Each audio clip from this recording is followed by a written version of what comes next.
Welcome into the Pippins pregame show, presented by Washington's Lottery. My name is Jacob Schrantz, and Yakima Valley broke up a 4-game losing streak last night with a 6-4 victory over the Cowlitz Black Bears. That was game 1 of this 3-game series. Game 2 is tonight, coming up in just a bit. But first, here on the Pippins pregame show, we're going to break down last night's action.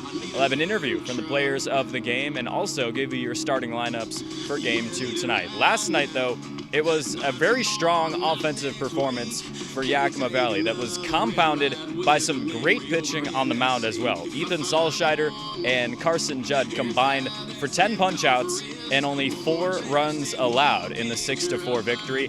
At the plate, though, David Bayanilla and Preston Allen each had 3 hits for themselves on a night where the Pips went for double-digit base knocks. The offense really came together after struggling over the last week during this losing skid, and Yakima Valley built some great momentum heading into the rest of this midweek matchup against the Cowlitz Black Bears. But coming up on the Pippins pregame show, we'll have that interview with David Bayanilla and Carson Judd from last night, and we'll give you the starting lineups for Game 2. Saving has never been easier at Bi-Mart. In-store or online, we're delivering more value than ever to our members. From direct mailed savings books, to digital savings guides, to everyone's favorite Lucky Number Tuesday. Plus, we're adding new ways to save with Bi-Mart's Buy It Online, Pick It Up in-store, new web-only items, and the ability to shop Cascade Farm and Outdoor and pick it up at your Bi-Mart store. More value, more products, more ways to save. Bi-Mart members save more time and money every day. Hey, your homework done? Yep.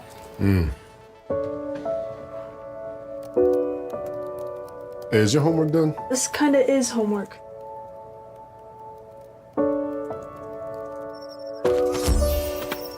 So, what do you think? I'm so proud of you. Can I play some more? Is all your work done? Washington's Lottery is a proud partner in the goal to promote college and career training. Each time you play, you're helping students statewide. David Bayanilla and Carson Judd after a 6-4 victory in Game 1 against the Cowlitz Black Bears. David, I'll start with you. 3 for 4 at the plate tonight. The offense came into the series kind of struggling a bit, but you kind of ignited them starting the series. How are you feeling after this performance? Man, it was much needed, man. Gotta thank God first for the opportunity to go and ball out today. And the most important, that we got to win. It was much needed, man. And for you, Carson Judd, you make your first appearance out of the bullpen this season after being one of the best starters in the entire WCL this season. I know that's something you've been doing a lot at Washington State, but how did you feel kind of switching up your approach today? It wasn't anything crazy. I knew I just kind of had to keep the same mindset. For me, it was actually my last outing with the Pips this year, so I knew I just kind of had to go balls to the wall and continue to give my team a chance to win a ball game. And Yakima Valley as a staff had kind of been giving up a lot of runs, but you come in and help shut down this Cowlitz offense, a team that swept you guys on the road. Was there any sort of residual anger trying to come into this series at all? No, not really. I know all the guys have my back, and all the guys playing behind me have my back, so just trying to get everyone involved. And like I said, get us a win. We needed it. All right, we'll see if the Pips can carry the momentum into tomorrow night's action. At Cascade Natural Gas, we help smart businesses cover their bases.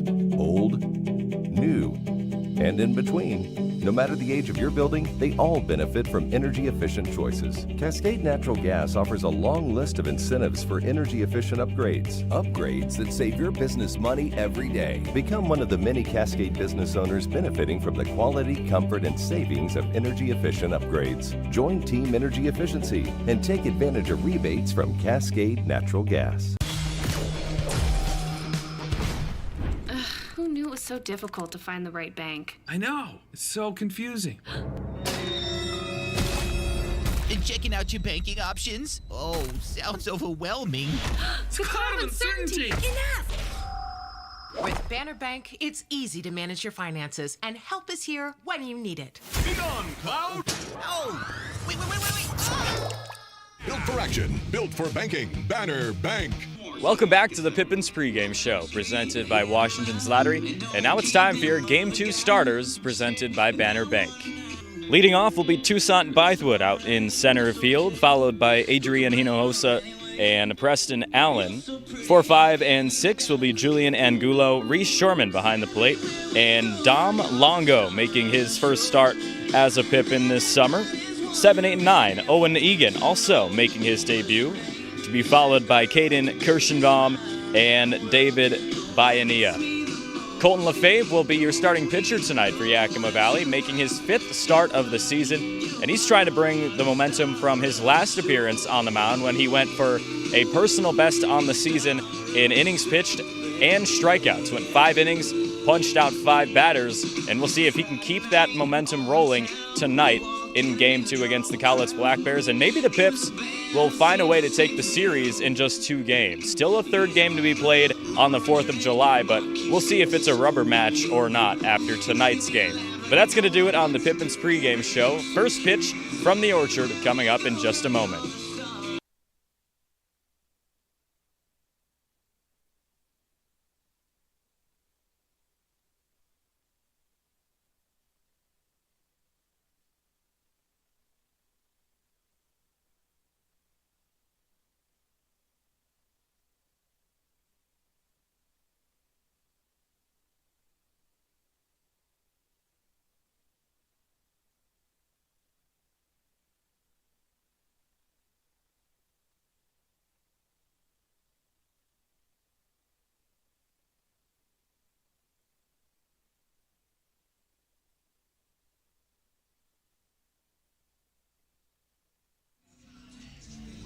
As we head toward the first inning, we'll be playing 3 bingo games this evening. The first will be Welcome to the Orchard as Yakima Valley looks to find the momentum of last night and pick up their 2nd straight victory. It was a 6-4 win for the Pips in Game 1 of this 3-game series when they took down this Black Bears team in pretty convincing fashion. It was a close game, entertaining game almost all throughout, but a 3-run inning for Yakima Valley ended up getting the job done as the scoring ceased after about the 5th frame. And we'll see tonight if Colton Lefebvre, the Pippins Game 2 starter, you see some of his stats on the right side of your screen. That 0-2 record doesn't quite show you the numbers perfectly for Lefebvre, as he has been pretty strong up on the mound, especially as of late. Had his best start of the season in his last appearance about a week ago against the Portland Pickles. Went 5 innings, 5 punch-outs, and just 2 runs allowed. We'll see if he's got some more fire up on the mound for the Pippins here tonight in Game 2 against this Cowlitz team. 11-14 now on the year, and the middle of that South Division really, really close. Yakima Valley was 5th place in the South entering this series, and after 1 win and some other games around the league, you see the Pips are back up in that 4th place spot competing for the postseason in the South Division. Cowlitz, they were ahead of Yakima Valley at the 4th place spot, but they drop all the way down to 6th after just 1 loss. That's how close the middle of this South Division is. So every game matters, as we are pretty early on in the second half of this 2024 season. So Lefebvre gets set to face off with Dylan Schlegel, Keaton Grady, and Bronson Neve. DH, shortstop, and third base respectively for those guys, as the first offering from Lefebvre misses for ball 1. The walks have been the main issue for Lefebvre so far this season, as he's got 13 walks to just 12 strikeouts in his 17 innings of work. But the Central Arizona pitcher is looking to change that up here with another strong start. 1 ball, 2 strikes now, as Reese Sherman doing the catching once again tonight for Yakima Valley. His 5th straight start behind the dish, as Mauricio Gordado works back from injury, and this one's chopped right up to the glove of Lefebvre, and he finds the first out. Now batting, number 9, Keaton Grady. 1 down here in the top of the first, and Keaton Grady comes up to the plate. Had an RBI single last night, and that was about it. Just a 1-for-5 effort in the 2-hole for the Black Bears. First pitch comes inside, Home plate umpire tonight, Riley Keller. And out on the bases, Elijah Bester, as our umpires flip positions. 1-0 pitch, chopped to the right side, and this time David Bayanilla secures it for the second out. DB was fantastic defensively and offensively in Game 1, just about a little under 24 hours ago. And tonight he gets the start at second base. Made a few appearances there this year, as the Pips have a newcomer in Dom Longo playing short tonight. LaFave's, his first pitch to Bronson Neve, comes in for strike one. Neve, 20 hits on the year, but 22 strikeouts. Boom or bust type of bat in this Black Bears lineup.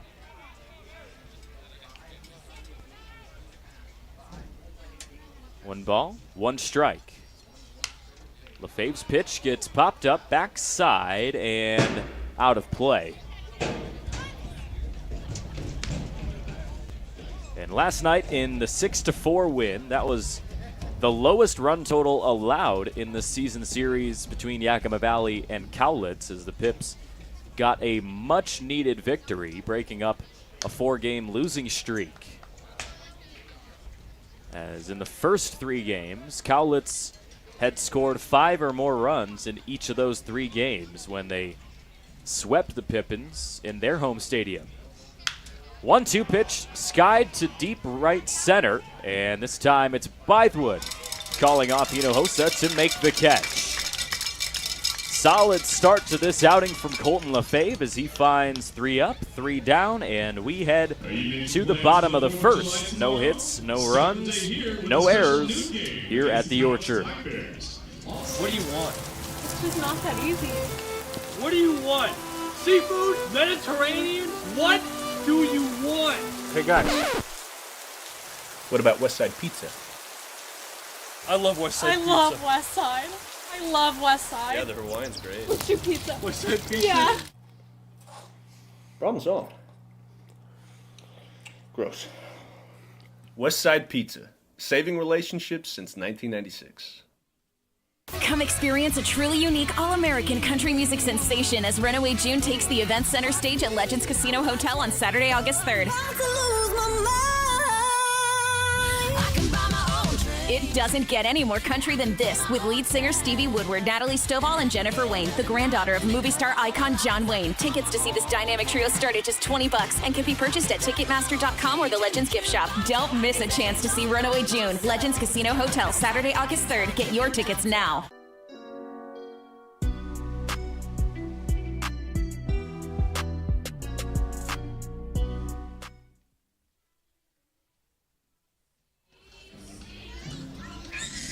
Starter tonight for Cowlitz is Jack Tuttle, 13 strikeouts in just 9 2/3 innings pitched, making his second start of the season. Last pitched on June 26th against the Corvallis Knights in an impressive game for this Cowlitz Black Bears team, in which they took down the top team in the WCL in a 4-2 victory. Tuttle pitched in 3 2/3 in that game and punched out 4 Corvallis Knights. But now he gets his second try against this Yakima Valley team this summer. Pitched out of the bullpen against the Pips on June 22nd. Went just 1 inning in that one, where Cowlitz took the game 5-1. He's got Toussaint Bythewood first up in this ball game. Foul tip, and it's 0-1 for the Pippins center fielder. Just made a nice catch tracking a ball down into right center field to retire the side, and now we'll see what Toussaint has in his bat at the plate. Found a leadoff single in last night's game. See if he can do it once more. Just 3 hits in this summer for Bythewood, as it's been relatively a slow start for this UCLA product. 1-1 pitch, misses outside, 2 balls and 1 strike. Doing the catching tonight once again is J.J. Kennett for Cowlitz. And Bythewood takes a big hack, but can't find anything. 2-2. couple of new players in the starting lineup for Game 2 tonight in Carter Monda and Shea Bowen for the Black Bears. 2-2 pitch just misses outside, and it's a full count for Toussaint Bythewood.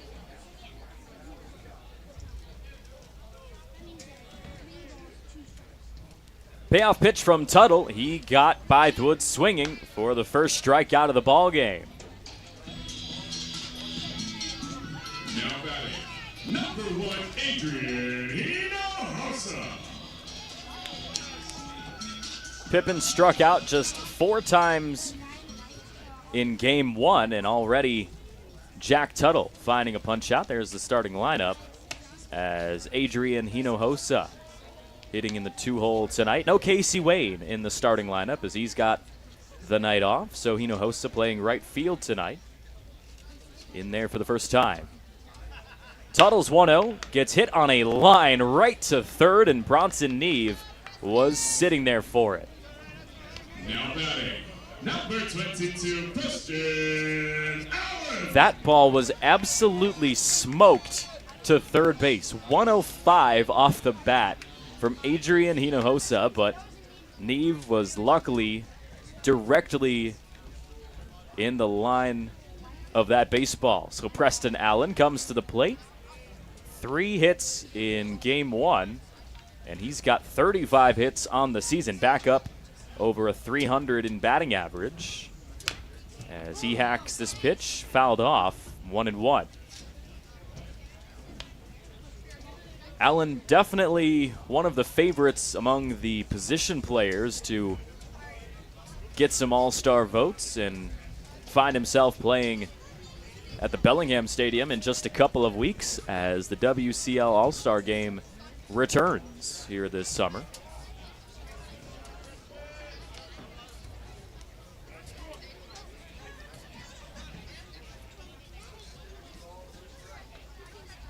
Two-one pitch. Finds the zone, called strike behind the plate for Riley Keller. And this is a Pippins team that got their first win in almost a week last night. All the way back since June 26th against the Portland Pickles in the 2-2. Misses inside, full count for Preston Allen, who's playing third base tonight. Got the start in left 24 hours ago as he swings and fouls off the payoff pitch, so we'll do it again. And the Pippins offense still one of the top scoring teams in the WCL, but haven't scored double-digit runs in a game since over 2 weeks ago. Allen checks swing, and he went too far around. Second punch out of the inning. What a start from Jack Tuttle. His second start of the season becoming a good one so far, and this first inning goes quickly. 3 up, 3 down for Cowlitz, 3 up, 3 down for Yakima Valley, and we head to the second. Still Goose Eggs up on the scoreboard. The savings continue with Bi-Mart's latest savings book. Find it online or pick up a copy in store. Save on all Pepsi and 7-Up brand 12-packs. Buy 2 and get 2 for free. Save $6 on Mobil 1 5-quart full synthetic oil. Member price just $22.99. Plus save $70 on an Avanti 7 cubic foot chest freezer. Member price just $149.99. Save now with summer savings and more in our latest savings book at Bi-Mart, your employee-owned membership store. Hey, your homework done? Yep. Hey, is your homework done? This kinda is homework.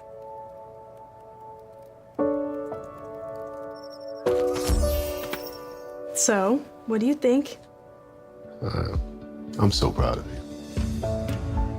Can I play some more?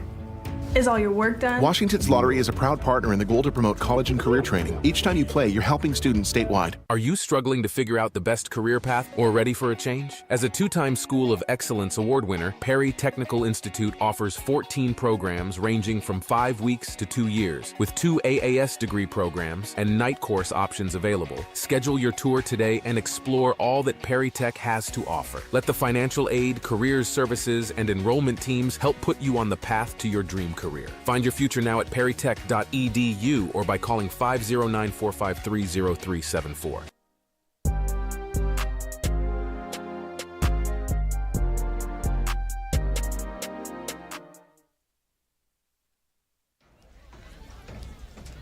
Top of the second as Colton Lefebvre returns to the mound for Yakima Valley. 4, 5, and 6 in the Cowlitz lineup as Shea Bowen swings at the first pitch he sees, and Owen Egan makes the catch out there in left field. 4 straight retired from Colton Lefebvre tonight.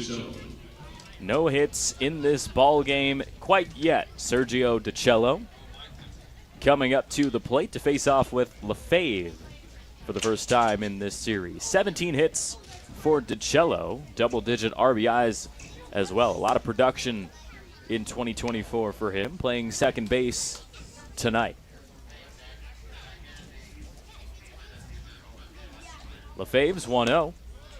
This is outside, 2 balls, no strikes.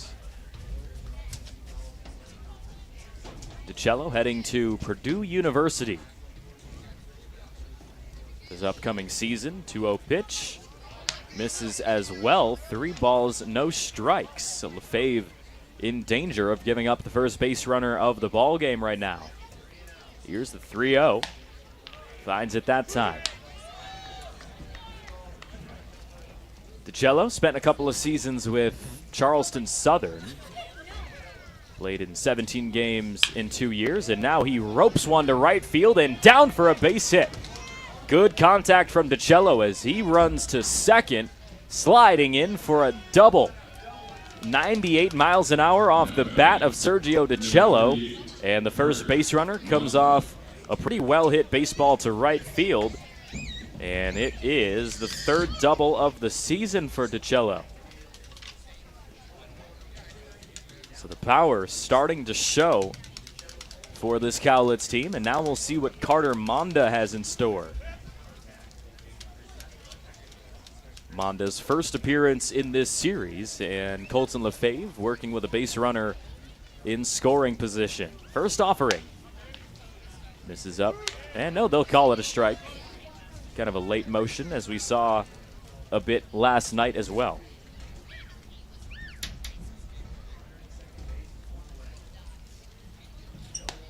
A 1 swung on and missed.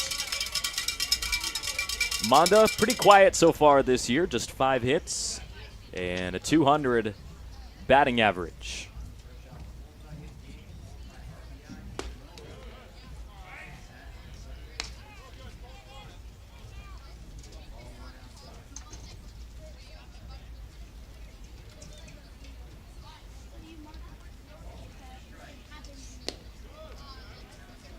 And in Lefebvre's last start, he allowed just 2 hits in those 5 innings. Already giving up 1 here. We'll see if he can calm it down. 2-2 pitch is up and in, and it hits Carter Monda. Now batting, number 44, Rowan Kelly. So here's Rowan Kelly, who had a single, reached on a walk, and reached on an error as well last night. Kelly been hitting pretty well as of late. Not quite the 5-for-5 performance that he had coming into this series in Game 1, but we'll see if he can carry the momentum with 2 base runners on in the top of the second.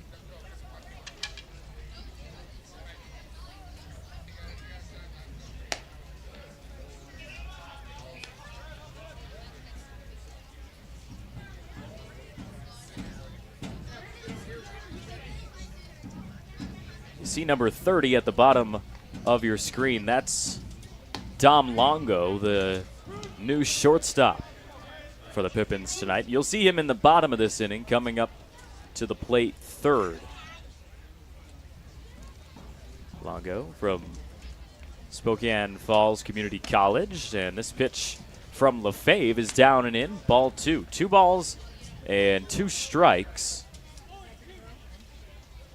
for Rowan Kelly, who's hitting .452 so far in his early season. And he swings and misses at a pitch out in front of him. And that's the first punch out for Colton Lefebvre. 2 down for J.J. Kennett. coming up to the plate. And now we'll see if that strikeout gives Lefebvre a little bit of extra juice up on the mound.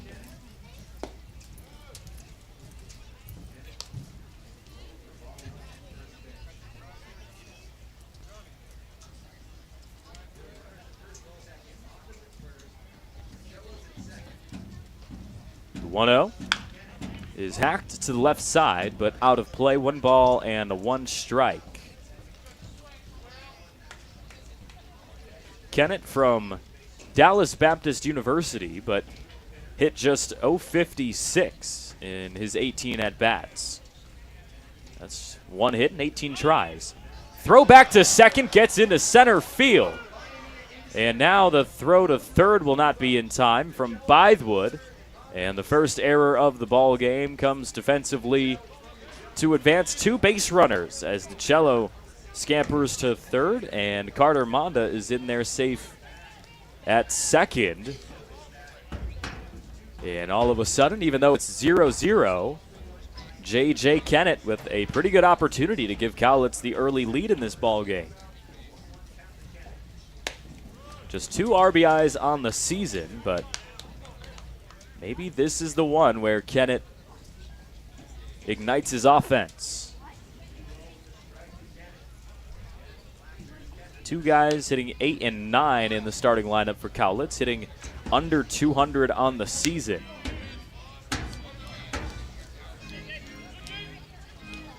Two and 2 with 2 outs in the top of the second.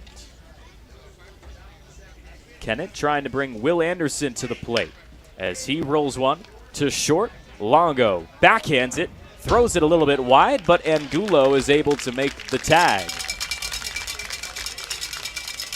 So Lefebvre is able to strand 2 in scoring position after giving up a double and a hit by pitch. And we head to the bottom of the second, still scoreless at the Orchard.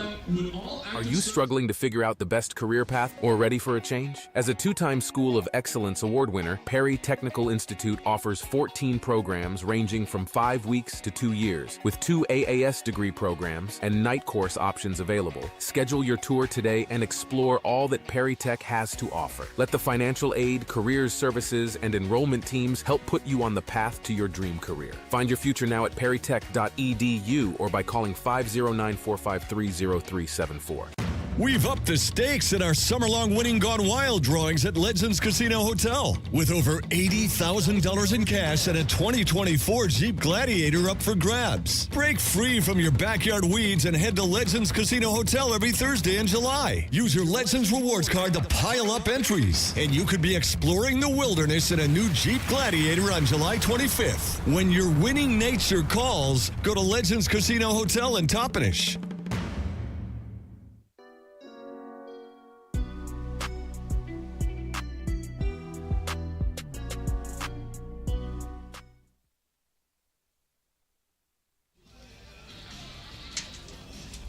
Jack Tuttle back out on the mound for Cowlitz as we are still scoreless headed to the bottom of the second. Julian Angulo, Reese Sherman, and the debuting Dom Longo ready to come to the plate for the Pips. Angulo, 26 hits on the year. Over the last few weeks or so, he has really emerged as one of the better offensive options in this Pippins lineup. And we'll see if he can get going against Jack Tuttle, who struck out 2 of the first 3 in this Pippins lineup. He's put down Toussaint Bythewood and Preston Allen in the first frame, but Angulo last night reached on a double and an error in Game 1. So he tries to stay hot in his first at-bat here in Game 2. Now batting, number 20, Julian Angulo.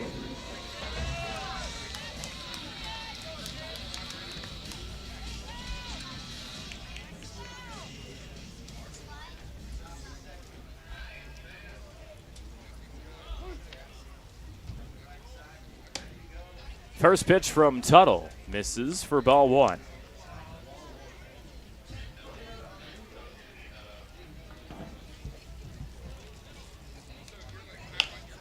Angulo hacks one to the left, and it's 1-1.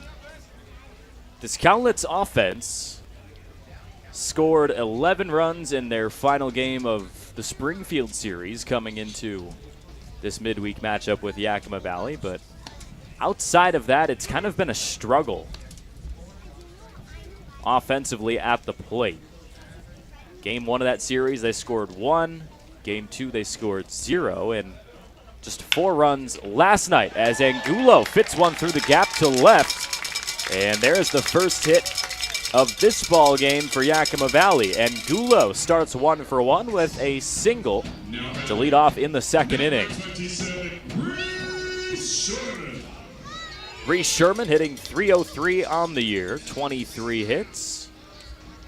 Been a fantastic catcher for the Pips this season. Just 1 hit last night. It was an RBI that brought in just 1 run for the Pips in a 6-4 win, as this one from Tuttle misses down and away.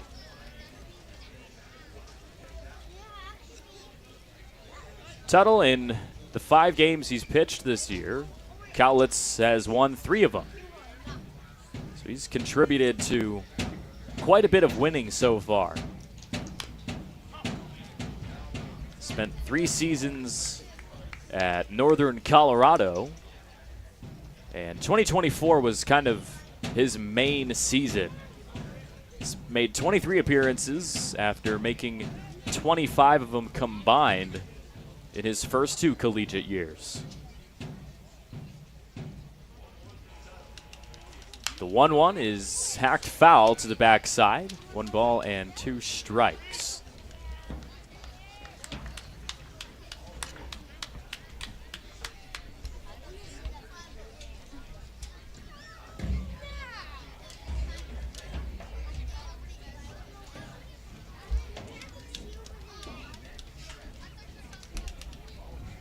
The 1-2 misses outside, and Angulo will have to dive back into first as J.J. Kennett pump faked him on a throw over to that first base bag. So pretty quickly, Julian's got his jersey a little bit dirty.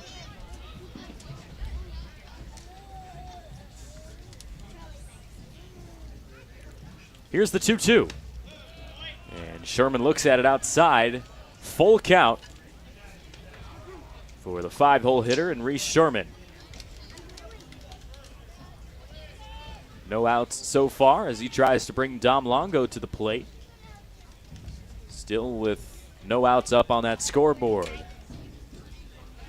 Payoff pitch waits as Angulo, close play at first. That was a good move from Jack Tuttle. Pretty quick, but Angulo barely got back in time.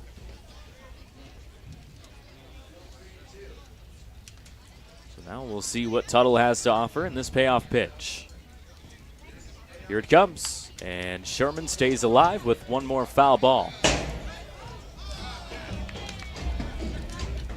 Not as much of a competition to find these foul balls tonight as it was 24 hours ago in the Celebrate America night, where there was fireworks after the game and plenty of Pippins fans watching that victory. Another pickoff attempt, and Angulo safe once again.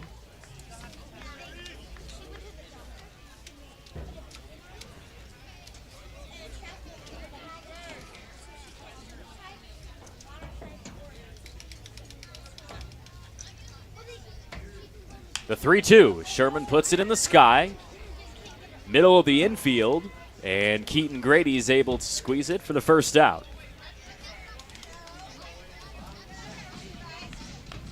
So here comes Dom Longo. 6'3" sophomore from Liberty Lake, Washington. Ready to head to Liberty in the upcoming season. The Flames went 24-34 this past season, but kind of had a rough go at it on the road. Just 4-20 when they were away from home. First offering from Tuttle as Longo looks at it, and there for strike 1. Liberty took Louisiana Tech to a second game in the Conference USA Championship tournament, but were not able to secure the victory in Game 2. The 0-1. Longo falls behind nothing in 2. Flames had already taken down Sam Houston, which is another strong squad in that conference, in that CUSA tournament.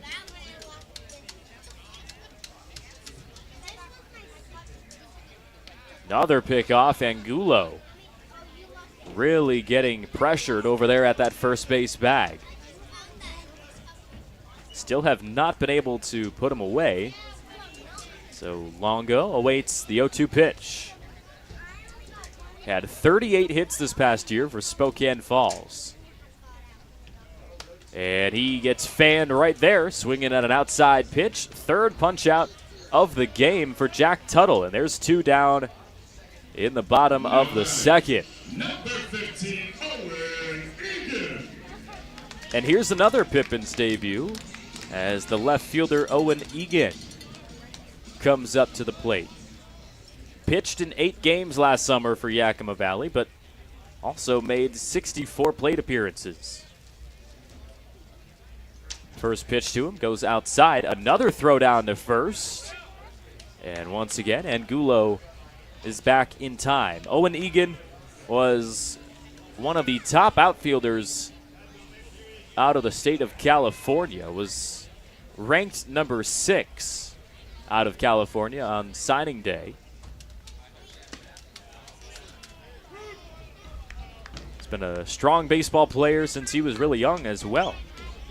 Was a member of the 2017 USA Baseball 12U national team that won a gold medal in the World Baseball Softball Confederation. Here's the 1-1 to him, inside at the waistline. 2 balls and 1 strike. Egan said winning another gold medal in Taiwan was his greatest athletic thrill before heading to UCLA for his freshman season this past spring. 3-1 to the Pippins outfielder. Didn't make any plate appearances on offense for the Bruins, but did pitch in 4 games. As here's the 3-1, bouncer to the left side. Bronson Neve is there, and he goes the short way to retire the side. We head to the 3rd, still scoreless as the Pips leave Angulo over at first at the Orchard.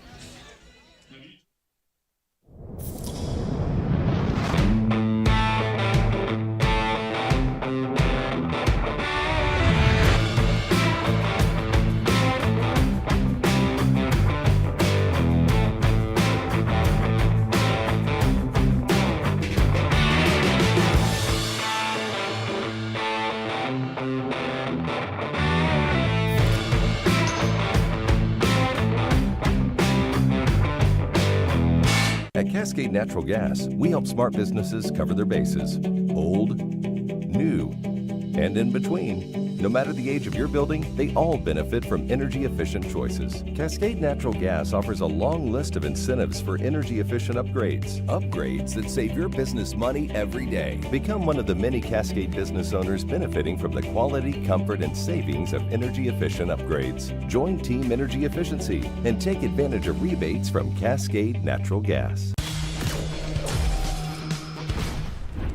Who knew it was so difficult to find the right bank? I know. It's so confusing.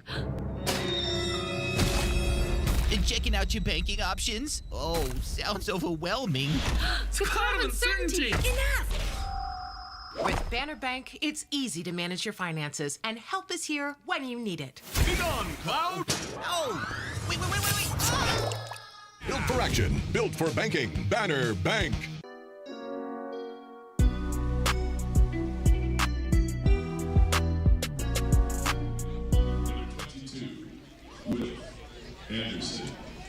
Will Anderson ready to lead off in the top of the 3rd as 9-1-2 for this Cowlitz lineup,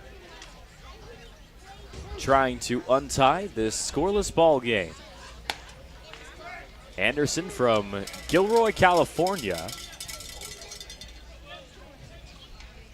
Spent his college season at Alani College as Lefebvre misses up high, 1 ball and 1 strike.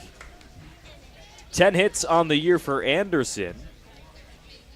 Got punched out twice last night. Strikeouts have been the main Achilles heel for Will Anderson, as it has been for a few of these guys in the Cowlitz starting lineup. 2-1 on a line, and Angulo skies to make the catch. What a nice play by the Pippins first baseman, as he just hopped in the air and was able to stab that baseball out of the sky to make that catch. Let's take another look as Lefebvre sent that one down the middle, and Angulo was right there for it. Nice job to find the first out of the inning. So here's the top of the order for the Black Bears. Lefebvre misses up and in against Dylan Schlegel. 0 for 1 tonight with a ground out to lead off game 2.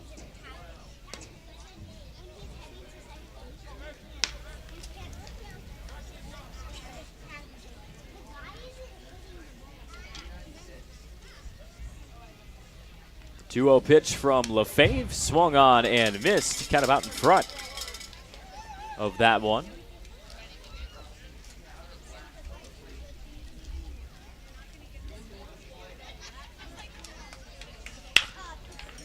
Bouncer left side through the gap for a base hit. Schlegel is able to fit one between Allen and Dom Longo on the left side of the infield.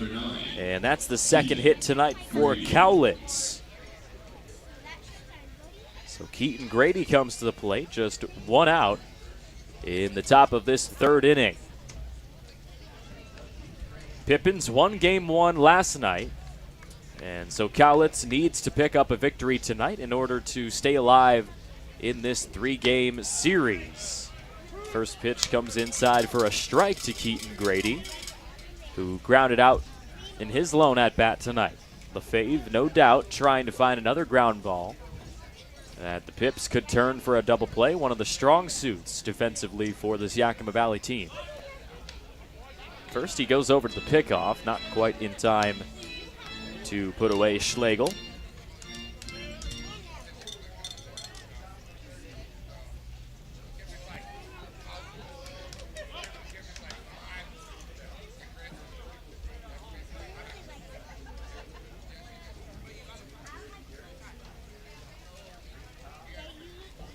Second inning almost got away from Lefebvre as 2 made it on in scoring position, as now a ground ball reaches right field. Back-to-back hits for the Black Bears, and it's 2 singles in a row. So after a line out to first base, some good contact from the top of the order, and Colton Lefebvre still just 1 out to work with and trying to find a way to put away Bronson Neve now. And the top 3 batters in this lineup for Cowlitz started 0 for 3, but so far in this 3rd inning, it has been a big-time switch-up. Neve popped out to end the first inning offensively for Cowlitz. Now we'll see if Lefebvre can find a way to put him away for the 2nd time in a row. 1-0 pitch is fouled off.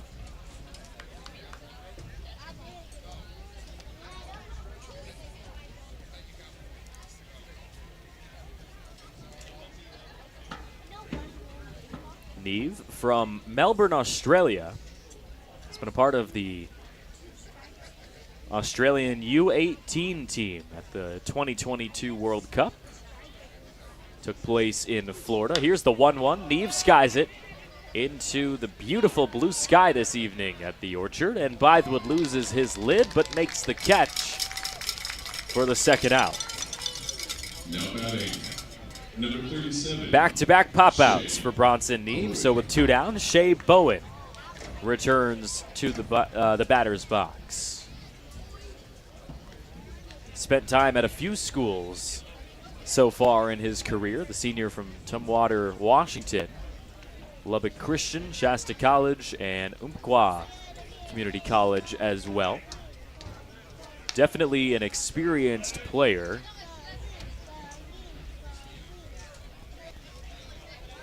Oh for 1 tonight with a pop-out in the second. Lefebvre once again trying to strand 2 base runners as this one is lined for a base hit into left field. The throw to the plate is wide and gets away from Sherman. So it's an RBI single from Shea Bowen as he advances to second on the throw, and it is 1-0 Black Bears in the top of the third. Now batting, number 13, Sergio DiCello. Schlegel comes in to score, and Keaton Grady is safe at third. So Coach Frito will come have a discussion with Colton Lefebvre to try to put away this inning. Big spot, still just 1 run allowed, so very much in reach for Yakima Valley at this point, and just 1 more out to go before the offense can come back out onto the field. We'll see how Lefebvre is able to fight through this challenge. It's not going to be easy, as Sergio DiCello, the second baseman tonight for Cowlitz, is 1 for 1 with a pretty hard hit double, which came in the second inning. 3 hits in the last 4 batters for Cowlitz. This one is skied right field, and Hinojosa tracks it down and makes the catch.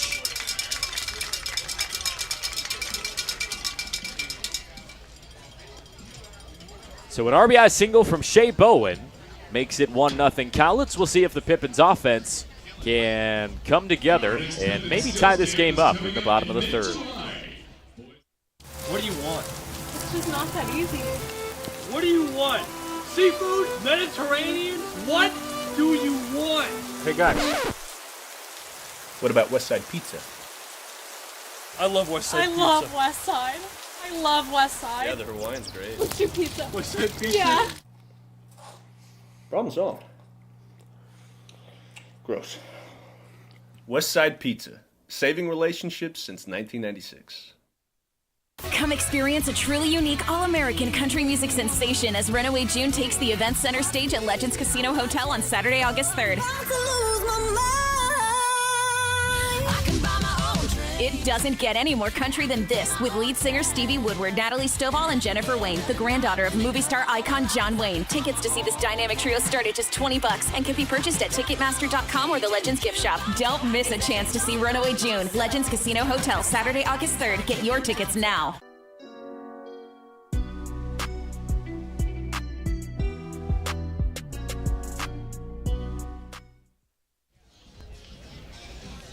One to nothing Cowlitz on an RBI single from Shea Bowen in the top of this third inning.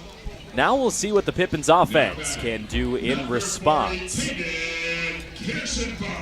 Designated hitter Caden Kirschenbaum coming to the plate. It's been slow out of the gate offensively, as his lone hit in this season came on the road against the Kelowna Falcons. It left the yard for a home run, but outside of that, not much else. An .063 batting average for Kirschenbaum so far. 8, 9, and 1 in this Pippins lineup, due up in the third. We'll see if anyone else comes up to the plate, as Jack Tuttle has been carving so far through this Pippins lineup. Just 1 hit allowed and 3 punch-outs in the first 2 innings, as Kirschenbaum is in a 1-1 here.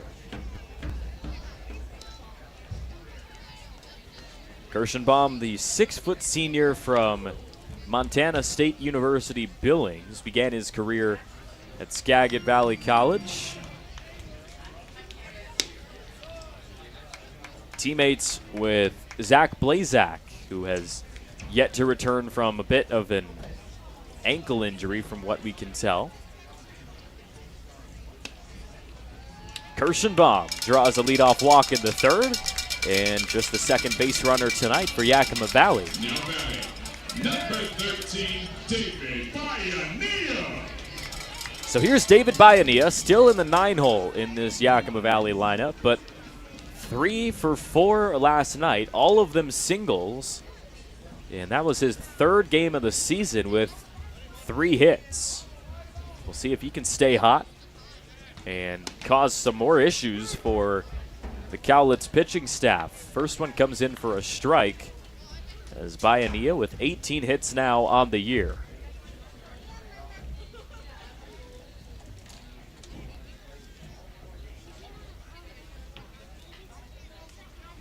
Tuttle's 0-1, misses down and away, 88 miles per hour.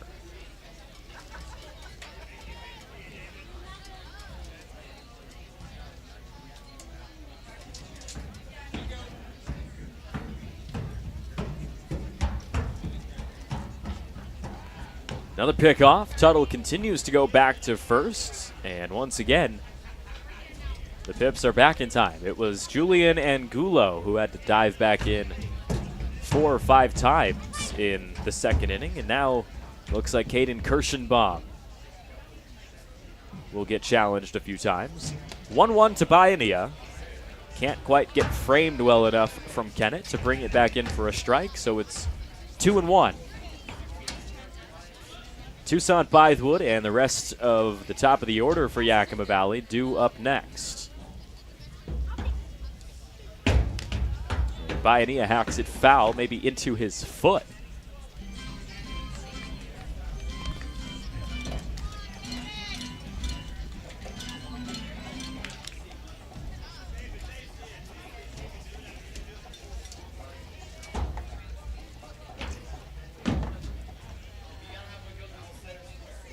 Two balls, 2 strikes. Here it comes. And Bayanilla looks at strike 3 on the outside. So give Jack Tuttle 4 strikeouts already tonight. And speaking of the strikeouts, Toussaint Bythewood began the ball game for the Pippins offense by a swinging strikeout. But now in his second try against Jack Tuttle, we'll see if he finds any more success. 1 down for the center fielder, and the first pitch comes down and away for ball 1. Bythewood now 5 strikeouts to go with 5 walks on the season. He's been coming back from a bit of a leg injury over the past few games, and it's proven to be a challenge to get back into a rhythm. Made his debut just a couple of weeks ago and had that early injury that kind of limited what he was able to start to put together.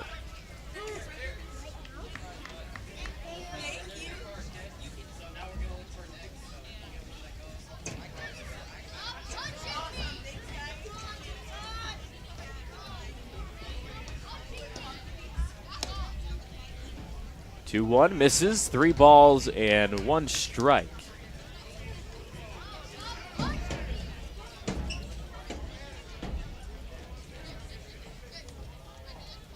Bythewood went 1 for 2 on June 20th against Wenatchee and then missed the next few games and didn't return until 9 days later as he draws the second walk of the inning.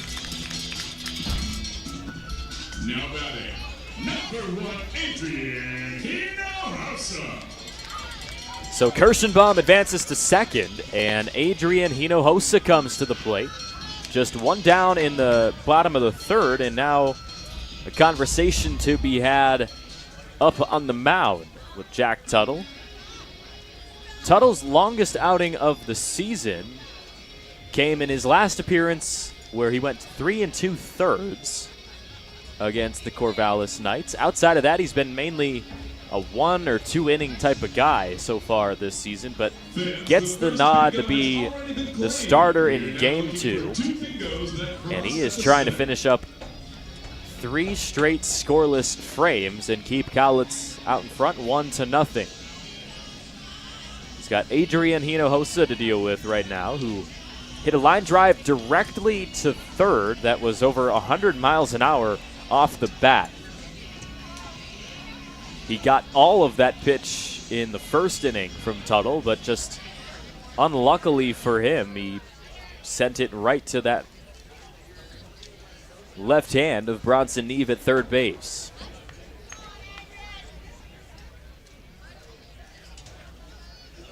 So now he awaits the first pitch of his second at-bat here tonight. Tuttle, after the conference, misses inside, 1-0.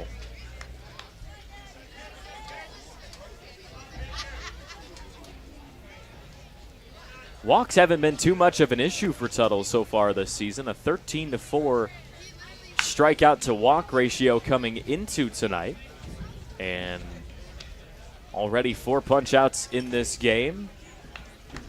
Just 2 walks, but 2 of them in this inning. That's how the Pips have been able to put base runners on. Outside of that, it was just the lone hit from Julian Angulo an inning ago. 1-1 to Hinojosa is popped up. Shallow right field. Who will come in to make the catch? Nobody will. It drops for a base hit as Bythewood barely gets into second, as he had to wait to see if that ball would be caught, and instead Bicello and Shea Bowen let that one drop. Now batting, number 22, Preston Allen. So Hinojosa finds his first hit of the ball game, and Preston Allen comes to the plate with the bases loaded. Top hitter on this Pippins roster, and there's just 1 out. Tuttle's first pitch to him comes inside, ball 1. Allen, 3 hits last night, but so far he's 0 for 1 with a strikeout in game 2. See if Tuttle can work out of this bases loaded jam after that really tough play in shallow right field. Very well could have been 2 outs and just 2 on for Yakima Valley, but instead Preston Allen comes up in a good position for a hitter. 2 balls, 1 strike to the Chaffey College product. 1 homer on the year, came a couple of nights ago against the Falcons on the road. He smokes one. Deep right field. Chucks his bat, and it is gone. A grand slam for Preston Allen.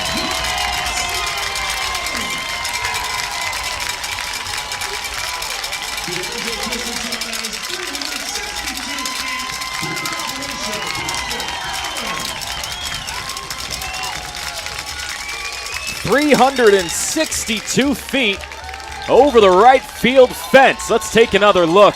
And no doubter from Allen as he just chucked his bat. And Shea Bowen could do nothing but watch it leave the yard. 4-1 Pippins. That's quite a way to have your 36th hit of the year. First grand slam of the season for Yakima Valley as Kirschenbaum, Bythewood, Hinojosa, and Preston Allen all come around to score.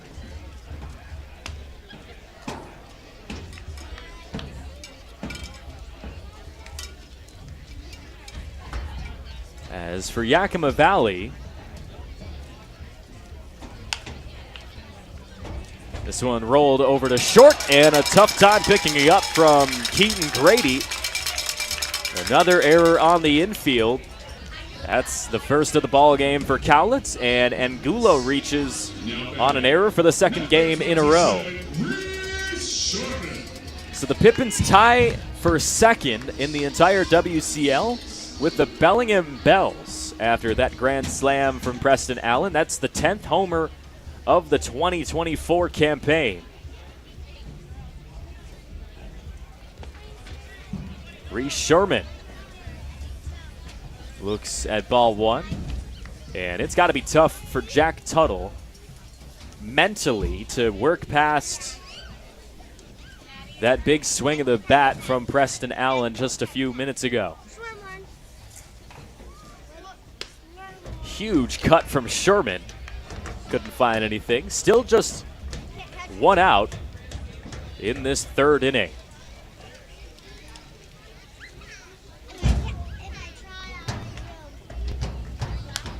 One gets fouled off almost to the press box up here.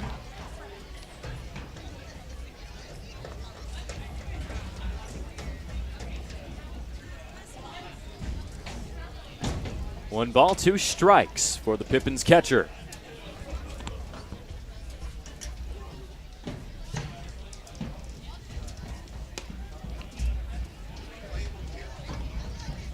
Tuttle on the season had allowed just 4 earned runs total.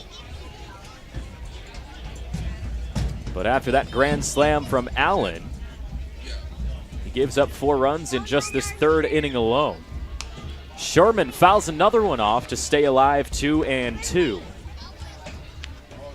I saw Reese and Preston during batting practice earlier today, kind of just giving each other a little bit of a challenge, seeing who would hit the furthest ball during BP. Sherman sent one over the fence. So it looks like so far Preston Allen has won the battle in live game action against Cowlitz in game 2. But we'll see with Sherman in his second at-bat what he can do with it right now. 0 for 1 with a pop out. Here's the payoff pitch, and Sherman goes down with, was that a foul ball or a strikeout? So I believe they will say he fouled it off as it went right down into the dirt. So he stays alive for another payoff pitch, and we'll see if Jack Tuttle can find the second out.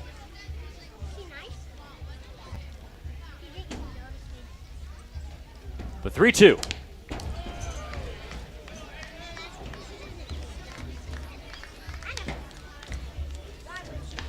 And this scenario that's happened right here after that grand slam, that's why some of these walks early on in an inning can become a problem. 2 walks for Kirschenbaum and Bythewood, and that put some extra base runners on to work with. And 3-2 comes inside, and that's, I believe, ball 4. Now batting, number 30, Dom Longo. So Dom Longo for his second at-bat tonight. Struck out swinging in the second, and there's still just 1 out, which came on David Baiania's strikeout. Everybody else has reached base so far in this inning. It has been a disastrous third frame for Cowlitz.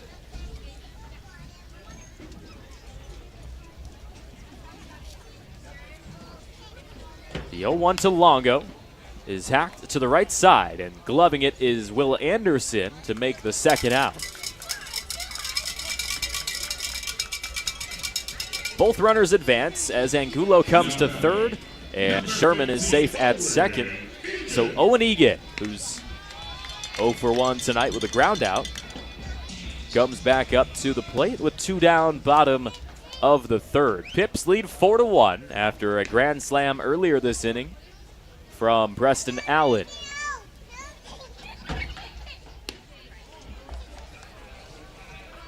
A little bit of work going on in the Black Bears bullpen, and we'll see how much longer Jack Tuttle is able to stay out there on the mound.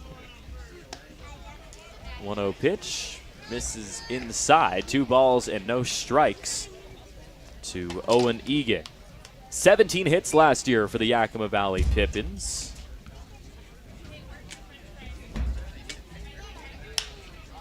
Lines one to the right side and foul.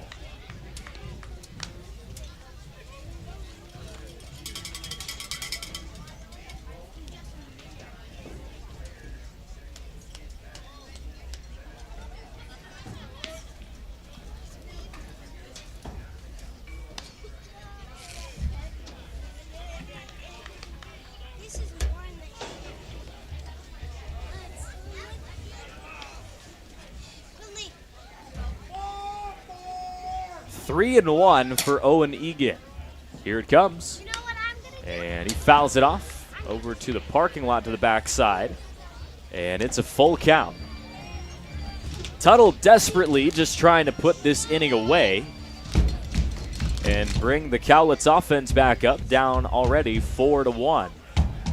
2 in scoring position. We'll see if Egan can extend on this 4-1 lead. He rolls one to the left side. Scooped up and makes the throw to Anderson at first. Nice job by the third baseman, Bronson Neve, to help retire the third inning. But a grand slam from Preston Allen. His second homer of the season gives Yakima Valley a 4-1 lead, heading to the fourth. Are you struggling to figure out the best career path or ready for a change? As a 2-time School of Excellence award winner, Perry Technical Institute offers 14 programs ranging from 5 weeks to 2 years, with 2 AAS degree programs and night course options available. Schedule your tour today and explore all that Perry Tech has to offer. Let the financial aid, careers services, and enrollment teams help put you on the path to your dream career. Find your future now at perrytech.edu or by calling 509-453-0374. We've upped the stakes in our summer-long winning Gone Wild drawings at Legends Casino Hotel, with over $80,000 in cash and a 2024 Jeep Gladiator up for grabs. Break free from your backyard weeds and head to Legends Casino Hotel every Thursday in July. Use your Legends Rewards card to pile up entries, and you could be exploring the wilderness in a new Jeep Gladiator on July 25th. When your winning nature calls, go to Legends Casino Hotel in Toppenish.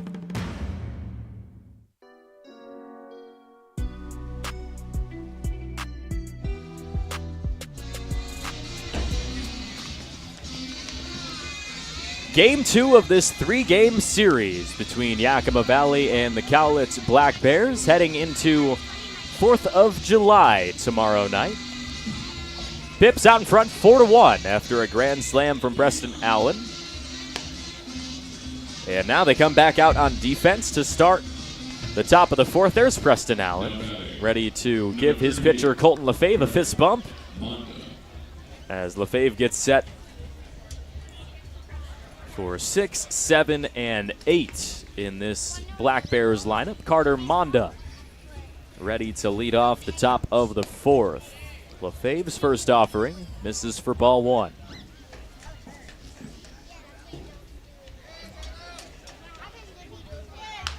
Monda hits one to the left side, and it's foul. We'll see if Jack Tuttle returns to the mound for Cowlitz in the bottom of this inning. There is already some work going on in the Black Bears bullpen. Not really much going on at all on the Yakima Valley side, just some light stretching. 2-1 for Lefebvre, misses. 3 balls and 1 strike. Mondo was hit by a pitch back in the 2nd and was stranded at second base eventually. He pops this one up. Center field, Bythewood comes under it and makes the catch. Now batting, number 44, Rowan Kelly. Rowan Kelly to the plate as some smiles out there for Toussaint Bythewood. He makes another catch here in game 2 as Lefebvre's first pitch to Kelly gets rolled over to second, and Bayanea comes up with it for the second out. 2 up, 2 down in the top of this 4th frame as J.J. Kennett tries to get this Cowlitz offense up off the ground. It's been another slow start to this ball game for the Black Bears. 4 hits tonight, but just 1 run to show for it. Lefebvre's first pitch to him is fouled off.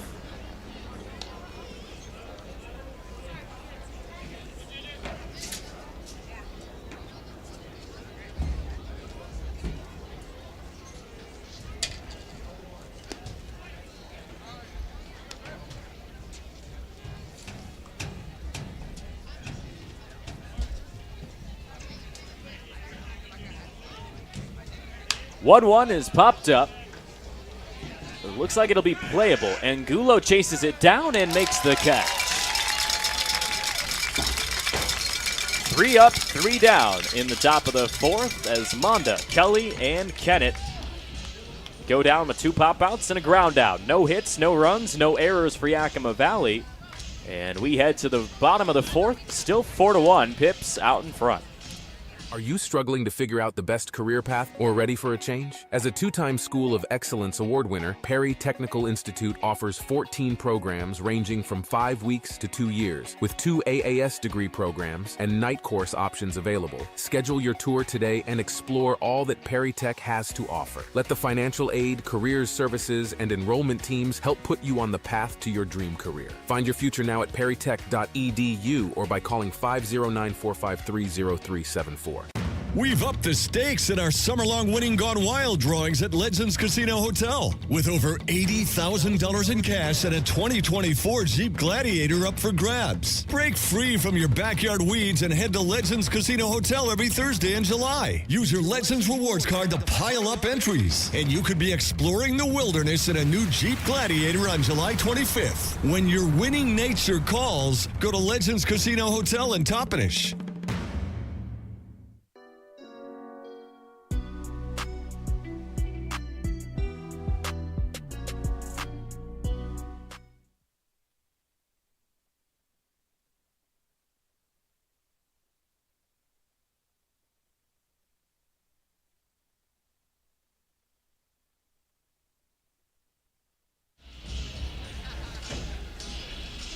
Jack Tuttle returns onto the bump for the Black Bears to start this bottom of the 4th. Actually, check that. That's 26, not 28. I apologize. As it looks like Austin McWilliams, the 6-foot junior from George Fox, ready to take over for Jack Tuttle. Had trouble seeing the number for a moment, but Tuttle's night is over, and we'll see what McWilliams can do, down 4-1.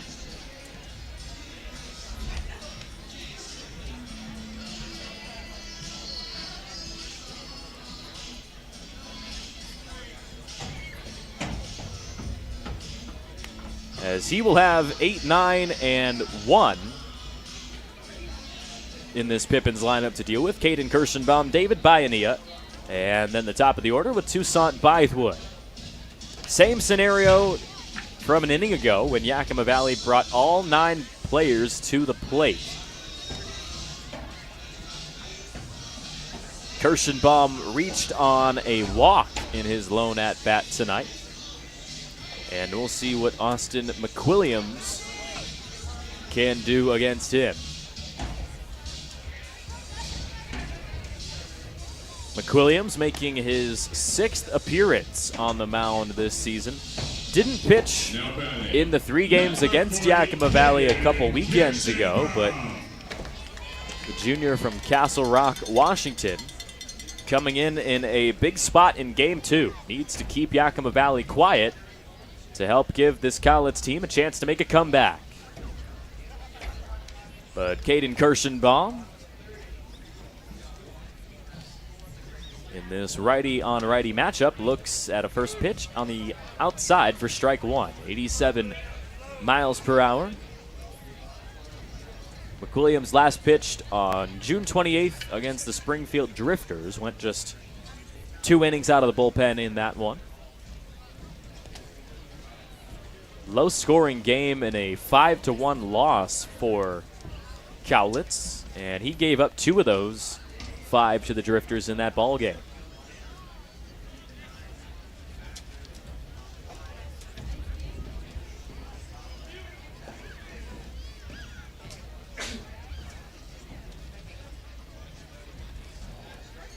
One from Kirschenbaum, or to Kirschenbaum, I should say, and it's fouled off to the backside.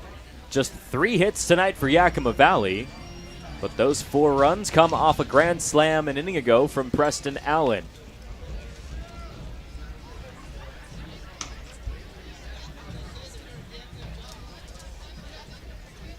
McWilliams deals the 1-2 and sends Kirschenbaum packing with a strikeout.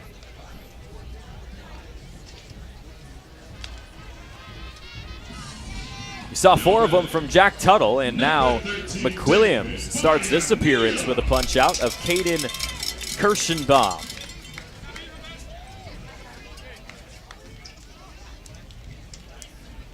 Five of the 9 Pippins tonight have already struck out at least once. So David Bayanilla struck out looking in the third, trying to find some more production in his second at-bat of the night.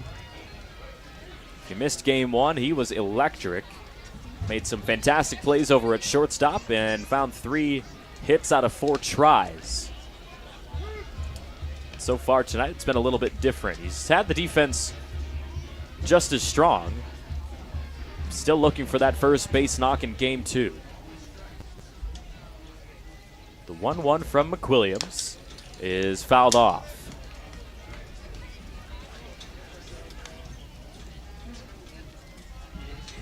McWilliams has had a tough time with the free passes this season. 9 walks to just now 4 strikeouts after that first out of the inning to Kirschenbaum.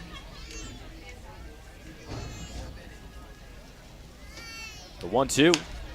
And Bayanilla bounces one up the middle off the glove of McWilliams for a moment, and DiCello able to throw him out for the second out of the inning. 2 up, 2 down. Solid start for McWilliams in this appearance. We'll see if he can keep it up, though, with the top of this Yakima Valley lineup coming to the plate. Bythewood still 0 for 1, but scored after drawing a walk in the third inning.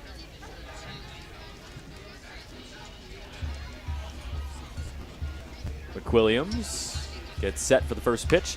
This bunt bounces out of play to the left side.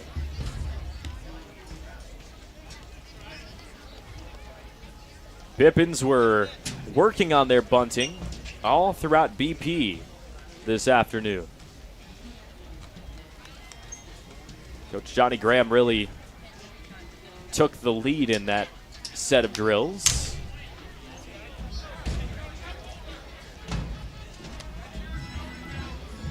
Saw him giving some specific directions to David Bayanilla.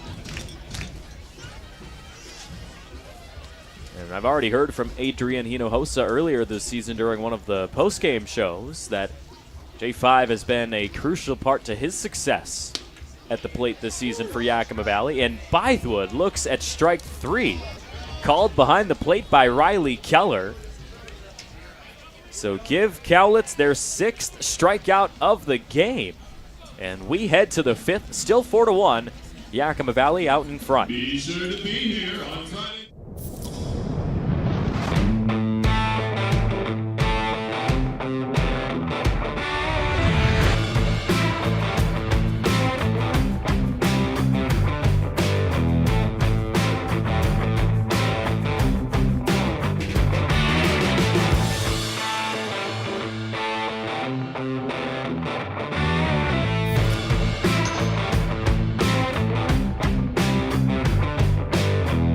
At Cascade Natural Gas, we help smart businesses cover their bases. Old, new, and in between. No matter the age of your building, they all benefit from energy-efficient choices. Cascade Natural Gas offers a long list of incentives for energy-efficient upgrades. Upgrades that save your business money every day. Become one of the many Cascade business owners benefiting from the quality, comfort, and savings of energy-efficient upgrades. Join Team Energy Efficiency and take advantage of rebates from Cascade Natural Gas. Who knew it was so difficult to find the right bank? I know. It's so confusing. Checking out your banking options? Oh, sounds overwhelming. It's a cloud of uncertainty. Enough! With Banner Bank, it's easy to manage your finances, and help is here when you need it. Be gone, Cloud! Oh! Wait! Ah! Built for action, built for banking. Banner Bank.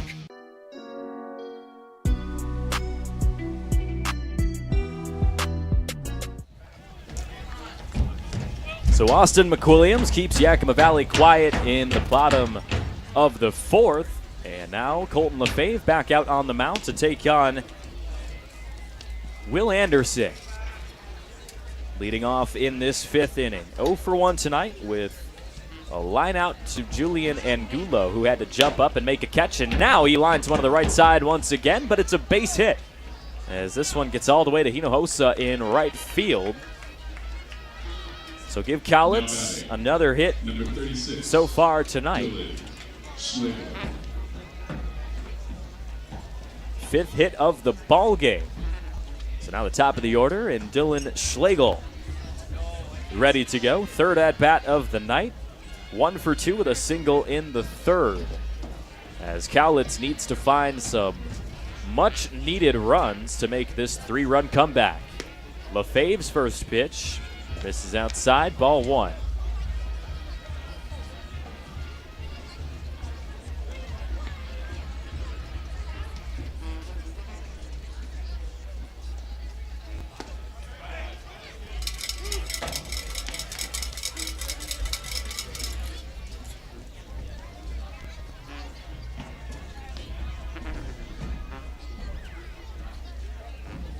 LaFave pitched 5 innings in his last start, trying to complete 5 innings once again here tonight. And I would say his last start was his best of the season. Had the most strikeouts, gave up just 2 runs to Portland in a 4-3 win. But that actually broke up 2 straight appearances where he didn't give up a single run. Allen's dive can't pick that baseball up.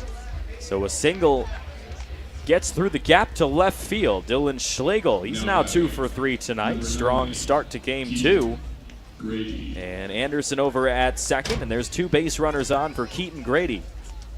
Tying run comes to the plate in the top of the 5th. 6 hits tonight for Cowlitz as they try to keep the train rolling. 1 for 2 start to game 2 for Grady as he singled back in the third.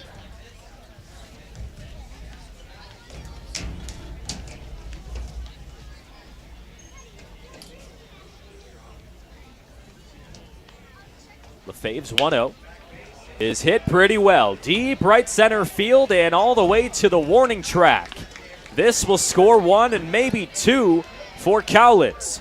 Grady is rounding for third, and he has a sliding 2 RBI triple. His first extra base hit of the season makes it 4-3 on a hard hit triple to right center field. 92 miles an hour off the bat of Keaton Grady.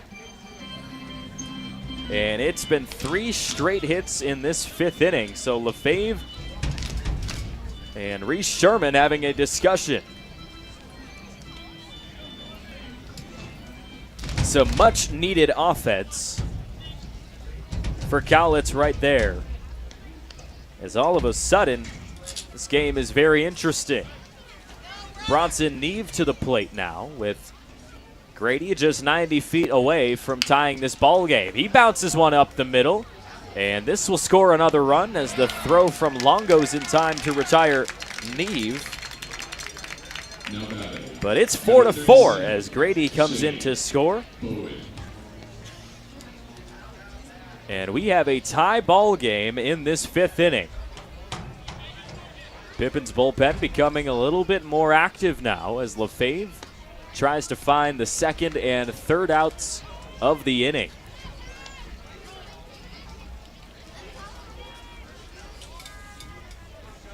Shea Bowen at the plate with nobody on to work with.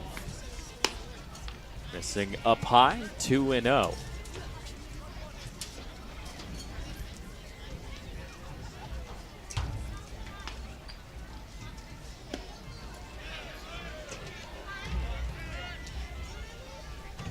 LaFave falls behind 3 balls and no strikes, as it looks like Justin Cuellar among the arms who are getting set to potentially come in, as Bowen was ready to head to first base. He thought that was ball 4, folks, and instead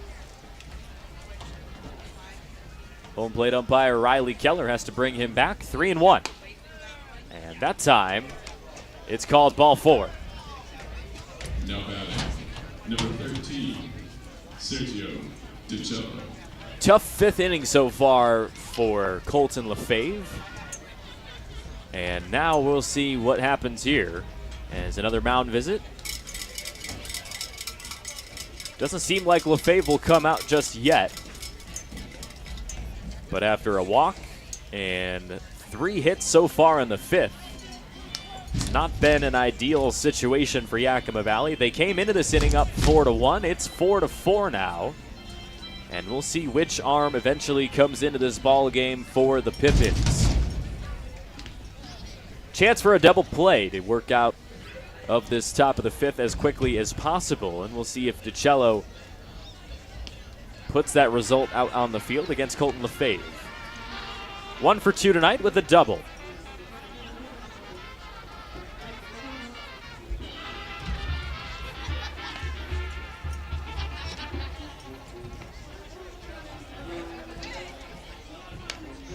Sounds like some of the festivities outside the stadium heading into 4th of July seeming to carry through the airwaves. Got a band playing some music, and here's the 1-0.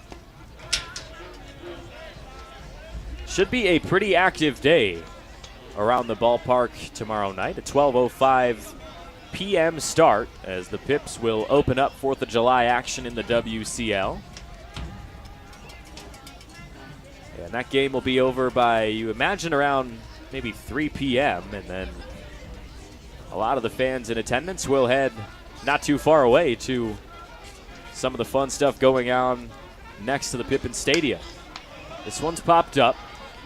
Right center, shallow, and who will come under it as Hinojosa calls off Bayanilla to go and make the catch. 2 down, top of the 5th as DiCello goes down for the second time with a pop out.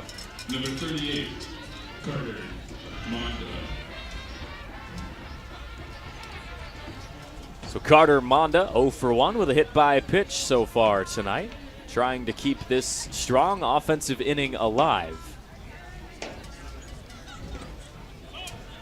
Cowlitz scored just 4 runs in game 1.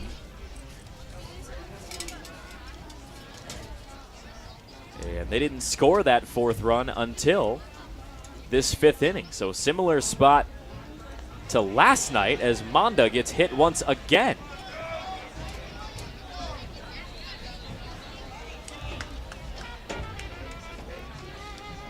So Bowen advances to second. No batting. Number 44. As that's the second time in 3 tries tonight that Carter Monda gets hit by pitch.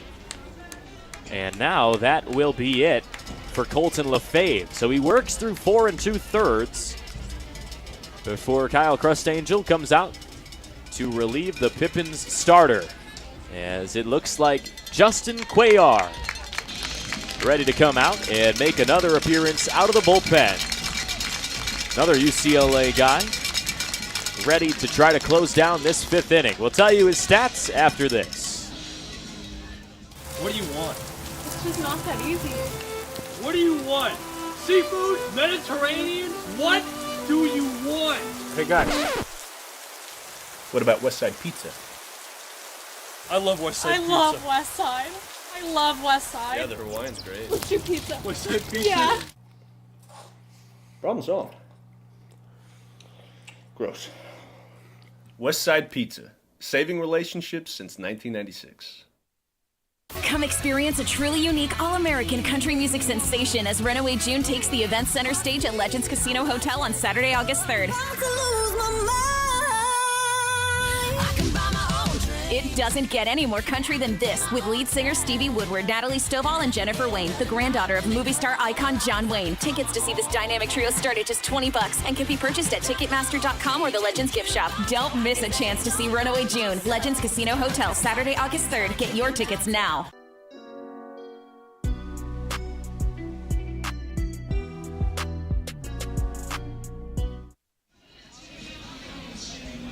Justin Cuellar making his 6th appearance of the season. Strong throwing lefty heading to UCLA this coming season. Last pitched a couple of nights ago against the Kelowna Falcons.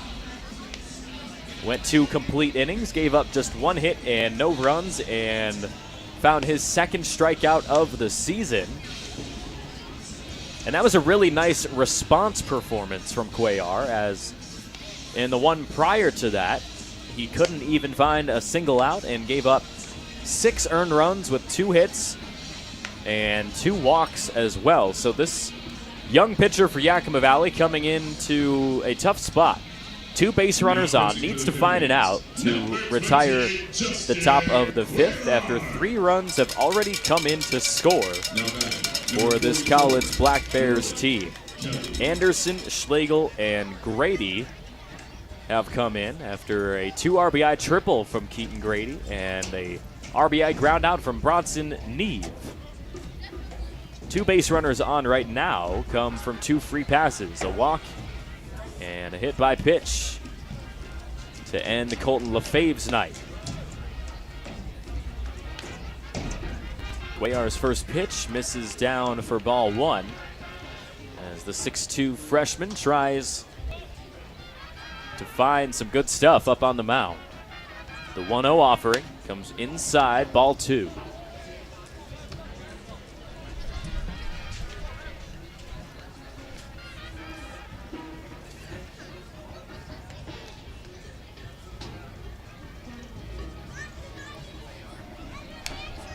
Gets fouled off for the first strike of the at-bat from Rowan Kelly.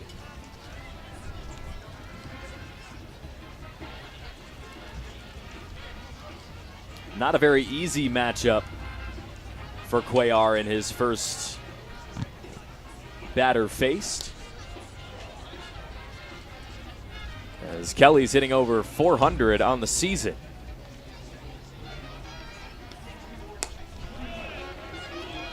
Can't quite get the call that time. 3 balls and 1 strike.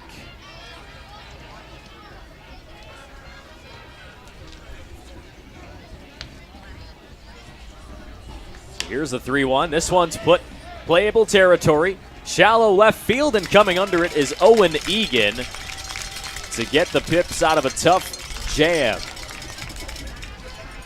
So 3 runs come across to tie us up at 4 apiece, and we have a fun one on our hands in game 2. Cuellar gets the Pips out of the jam, but not before we're tied heading to the bottom of the 5th.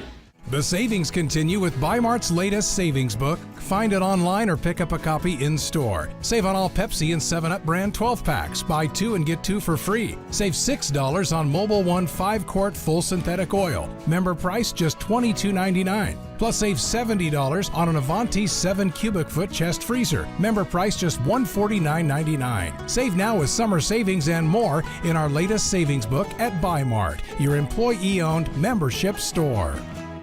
Hey, your homework done? Yep. Hey,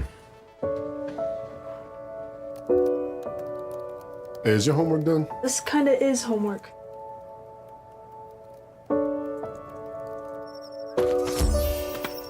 So, what do you think? I'm so proud of you. Can I play some more?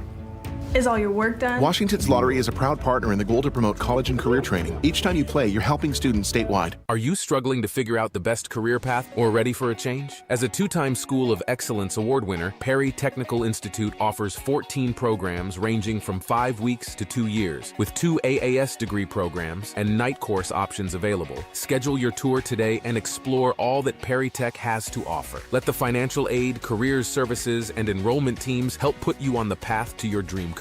Find your future now at perrytech.edu or by calling 509-453-0374.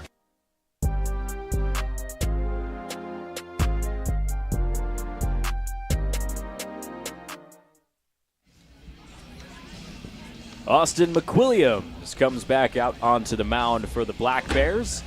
Came in for relief of Jack Tuttle and was able to put down 3 straight Pippins batters in order, 2 of them via the strikeout, as we are here in the bottom of the 5th. 3 runs come across in the top for Cowlitz to tie this ball game up at 4, but 2, 3, and 4 in the Pippins lineup: Adrian Hinojosa, Preston Allen, and Julian Angulo coming to the plate for the Pippins. Allen already tonight gave Yakima Valley the 4 runs that they've scored with a grand slam. If you missed it, you can check it out right now on the Pippins Instagram page. It's one of the biggest highlights of the year. Is up there pretty quickly. Hinojosa, 1 for 2 so far tonight. Reached on a single a couple of innings ago back in the third.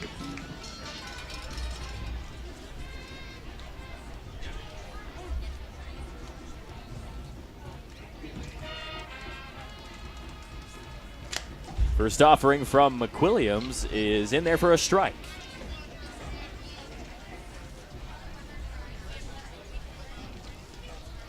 Hinojosa broke a 4-game hit streak when he went 0 for 4 last night.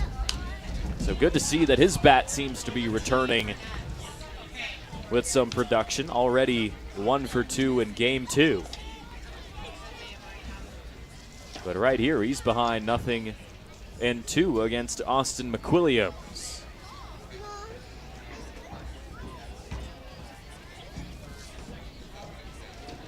The 0-2. And Hinojosa puts one to right field, chasing it down and making the catch. What a job in right field for Shea Bowen as he came in to chase it down over his shoulder for the first out. So here's Preston Allen. Give him 36 hits on the year and 2 home runs after that grand slam.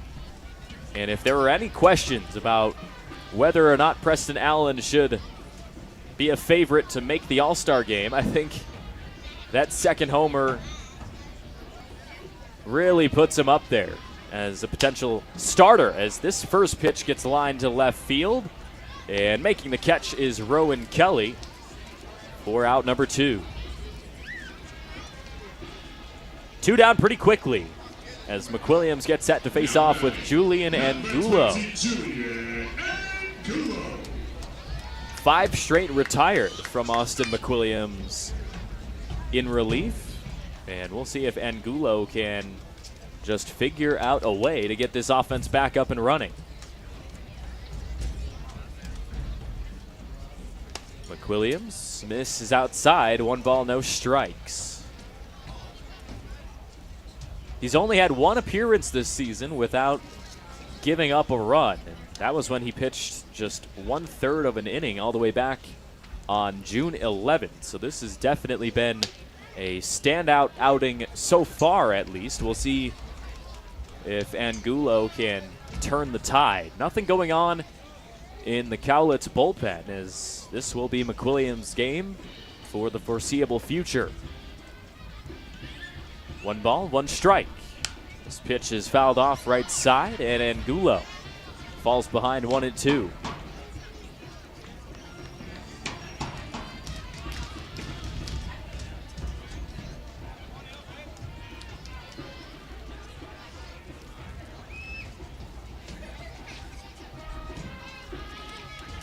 The 1-2, outside corner, called strike 3. Give McWilliams 3 strikeouts in 2 innings pitched.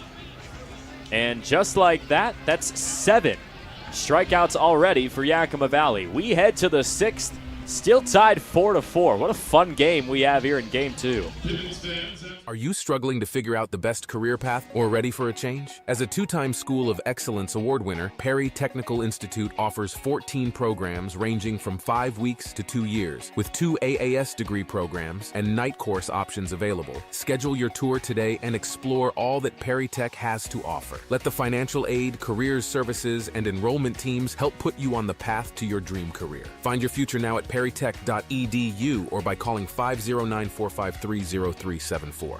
We've upped the stakes in our summer-long Winning Gone Wild drawings at Legends Casino Hotel, with over $80,000 in cash and a 2024 Jeep Gladiator up for grabs. Break free from your backyard weeds and head to Legends Casino Hotel every Thursday in July. Use your Legends Rewards card to pile up entries, and you could be exploring the wilderness in a new Jeep Gladiator on July 25th. When your winning nature calls, go to Legends Casino Hotel in Toppenish.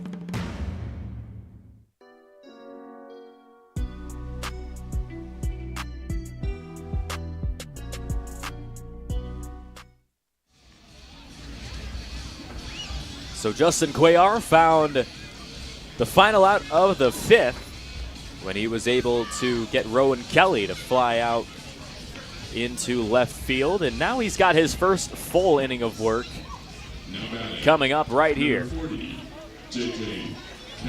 as we are into the back half of Game 2 in this 3-game series. Pips have the 1-0 advantage after taking Game 1 last night, but it's been another hard-fought, competitive battle so far between these two teams. 6-4 victory in Game 1, and it looks like we might have more of the same in Game 2. Cuellar misses down and away for ball 1.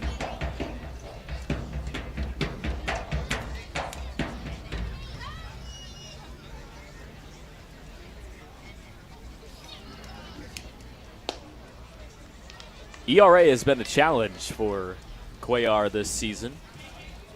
17.47 coming into this appearance. And it's been mainly because of the walk numbers. 2 strikeouts to 9 walks this season. And there's another one. Kennett draws the first walk of the game for Justin Cuellar, and he reaches first for the first time tonight. So the 9-hole hitter in Will Anderson is ready at the plate. Found his first hit just last inning.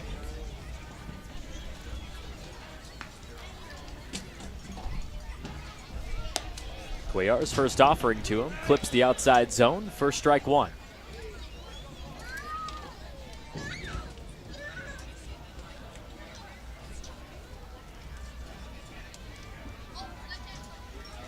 Outside of the grand slam for Preston Allen, it's been 2 straight scoreless frames for the Pips offensively. Austin McWilliams has done the job out of the bullpen.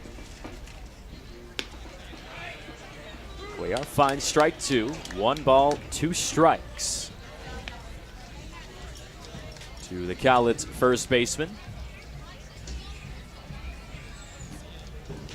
Kicks and deals. Popped up and backside out of play, so Anderson is able to stay alive.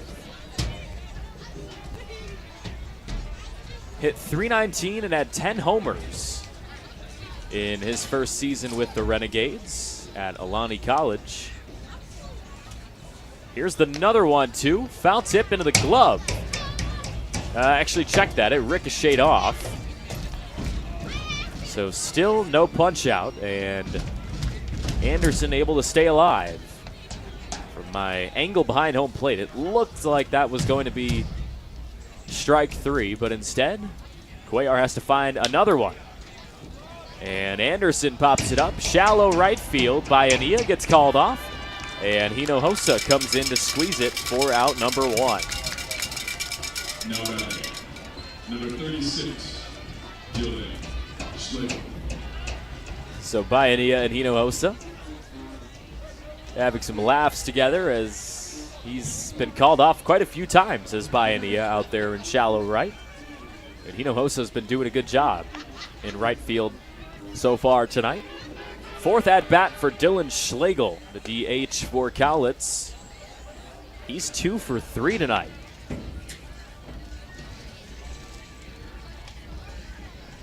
Had just 1 hit in 5 tries 24 hours ago and struck out 3 times. A much different set of at-bats here in Game 2. A lot of production from the top of the order for this Cowlitz team. 1-0. This is outside. There's been 4 hits combined in the first 6 at-bats between Schlegel and Keaton Grady in the 1-2 spots in this Cowlitz starting lineup tonight, including a 2 RBI triple and 3 singles.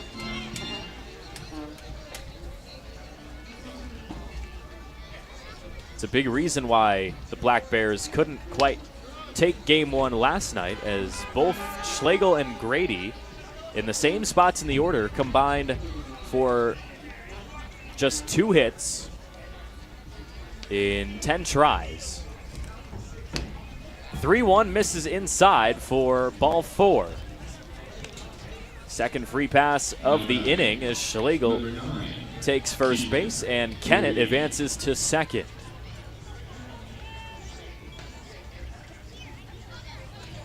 Cuellar trying to do anything he can to avoid loading the bases up. That's been a unfortunate commonality between a lot of Cuellar's appearances this year as he misses outside to Keaton Grady. As already Keegan Edler and it looks like Garen Gertler out there starting to warm their arms up. We'll see if the G-Wagon is the next pitcher to come in for Yakima Valley.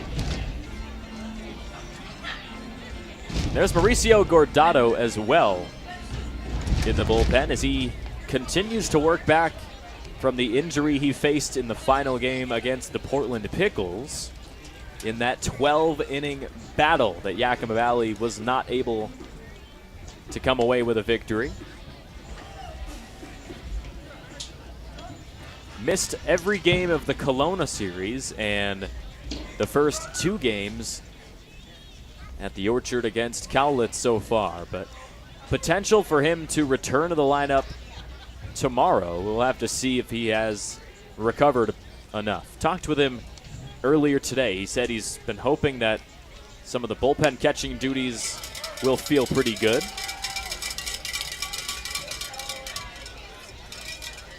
As Grady swings and misses, 2 balls and 1 strike for the Black Bears shortstop.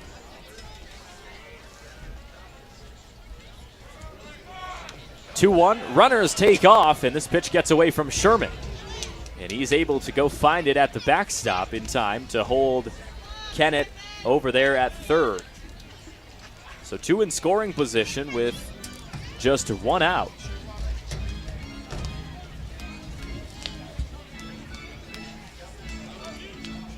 Three balls and 1 strike as Grady could either untie this 4-4 game or end up loading the bases.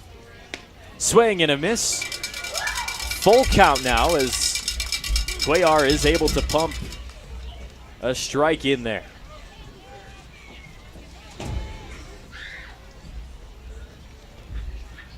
The 3-2 is popped up backside out of play for another foul ball. So Grady stays alive. And Justin Cuellar has to reach deep into that bag of tricks up on the mound to try to put Grady away. Another payoff pitch is lined to left center field and down for a base hit. 1 run will score, and both runners are able to come in standing up. It's 6-4 Cowlitz in the top of the 6th inning. 2 RBI single for Keaton Grady, give him 4 RBIs tonight. And he's 3 for 4 now. As Kennett and Schlegel come in to give Cowlitz their first lead of the ball game. They get their second lead after they scored in the top of the 3rd. And Justin Cuellar's night is done, so Garen Gertler comes out to try to close out this 6th frame. We'll see how he does after this. What do you want? It's just not that easy. What do you want? Seafood? Mediterranean? What do you want? Hey guys, what about West Side Pizza? I love West Side Pizza. I love West Side. I love West Side. Yeah, the Hawaiian's great. Let's do pizza. West Side Pizza? Yeah. Problem solved. Gross. West Side Pizza, saving relationships since 1996. Come experience a truly unique all-American country music sensation as Runaway June takes the event center stage at Legends Casino Hotel on Saturday, August 3rd. It doesn't get any more country than this with lead singer Stevie Woodward, Natalie Stovall, and Jennifer Wayne, the granddaughter of movie star icon John Wayne. Tickets to see this dynamic trio start at just $20 and can be purchased at Ticketmaster.com or the Legends gift shop. Don't miss a chance to see Runaway June. Legends Casino Hotel, Saturday, August 3rd. Get your tickets now.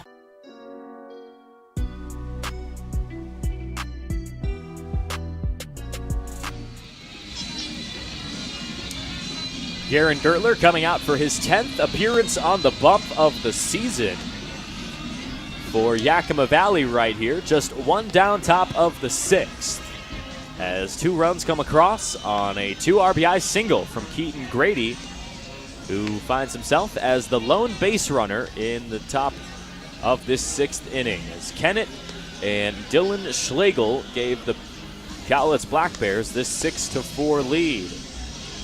Bronson Neve due up for the first matchup with Garen Gertler, who last pitched a few nights ago against the Kelowna Falcons on June 30th. It went 2 innings, no runs allowed, 2 hits, 2 punch-outs, and 2 walks. Gertler was one of the better relief arms so far this season for Yakima Valley, and prior to that scoreless outing in his last appearance, he gave up back-to-back 3-run performances against Portland and Cowlitz. But outside of that, it's been not a lot of scoring coming across against Garen Gertler. He began the season with 3 straight scoreless outings on the mound and has just a .565 ERA so far.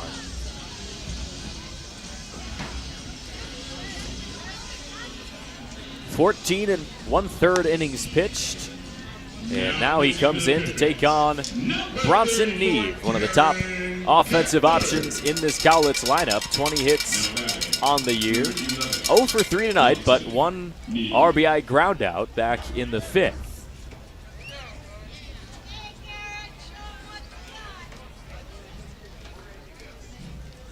Third arm of the night for Yakima Valley. Only used 2 of them in 9 innings last night in Game 1. First pitch from Gertler rolls into right field through the gap in the infield, and Bronson Neve finds his first hit in Game 2. Now batting, number 37, Shea Bowen.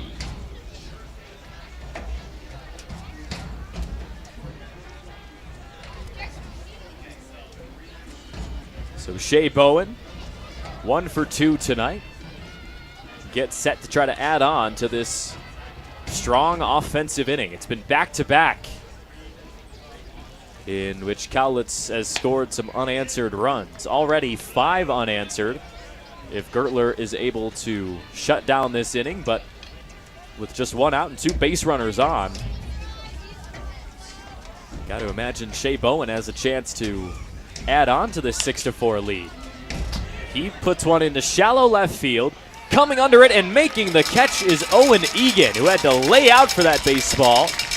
As what a defensive play in Egan's debut tonight. As that's the 2nd out of the inning.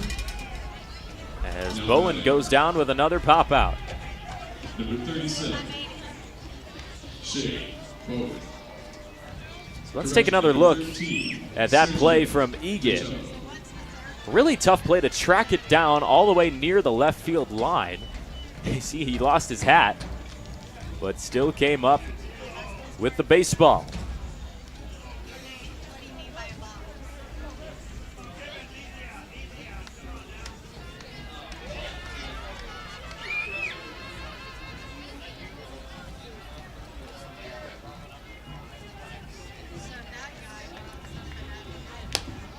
This bat gets away from DiCello as he took a big swing at the first pitch. And it's 0-1. Really gives us a chance to see some of the beautiful artwork behind the plate for Yakima Valley as the Pips head into Independence Day tomorrow.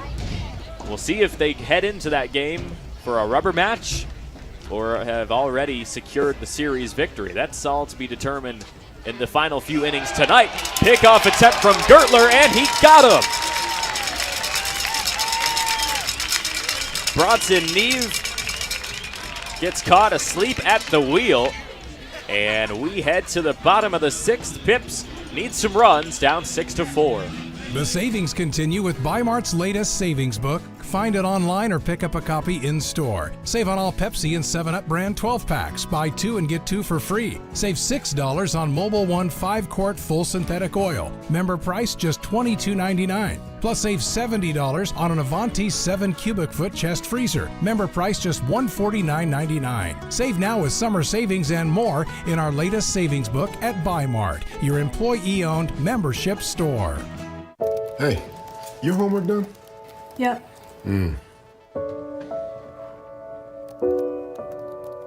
is your homework done? This kinda is homework.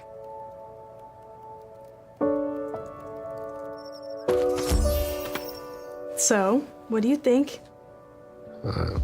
I'm so proud of you. Can I play some more? Is all your work done? Washington's Lottery is a proud partner in the goal to promote college and career training. Each time you play, you're helping students statewide. Are you struggling to figure out the best career path or ready for a change? As a 2-time School of Excellence award winner, Perry Technical Institute offers 14 programs ranging from 5 weeks to 2 years, with 2 AAS degree programs and night course options available. Schedule your tour today and explore all that Perry Tech has to offer. Let the financial aid, careers services, and enrollment teams help put you on the path to your dream career. Find your future now at perrytech.edu or by calling 509-453-0374.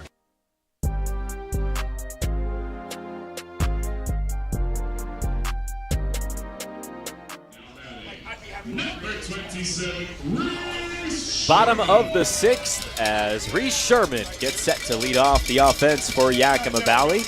Pips have been put down quietly over the last 2 innings, and it's been 5 unanswered runs for the Cowlitz Black Bears over the last 2 innings, and they lead 6-4. And we'll see if Reese Sherman can get this offense awake and potentially work the Pips back out in front in Game 2. McWilliams still out on the mound as he has retired 6 straight. Pippins batters, and Sherman puts one on a line. Shallow left field, down for a base hit. So it won't be 7 straight from McWilliams as Reese Sherman finds his first hit of this ball game. Number 30, Tom Longo. Longo tonight in his debut, 0 for 2 with a strikeout and a ground out. But we'll see if big number 30 can come up with a much-needed productive at-bat in this 6th frame. Played in 40 games for Spokane Falls Community College this past season, 38 hits with 8 extra base knocks. Pretty productive season from Longo as he falls behind 0-1.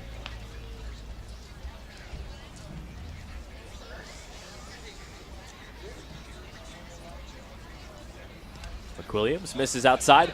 Sherman takes off, and there will be no throw down to second. Pitch got away from J.J. Kennett for a moment, and Sherman took advantage.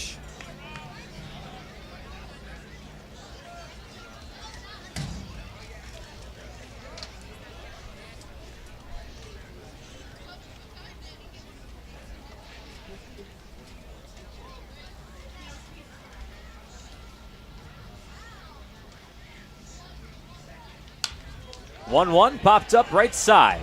Chasing it down all the way to the right field line and making the catch is Shea Bowen. His throw to third goes wide, and Sherman is able to stand up and be safe over at that third base.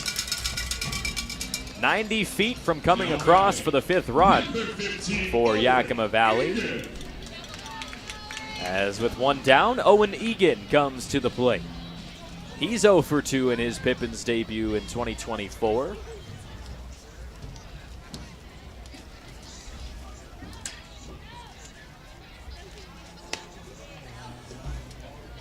Yakima Valley just 4 hits for 4 runs tonight. Couple of errors as well.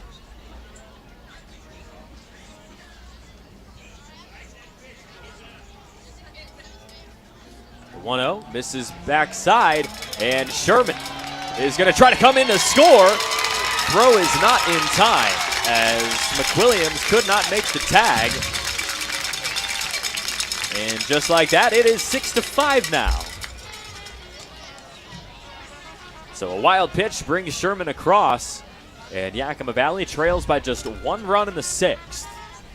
A much-needed score for Yakima Valley.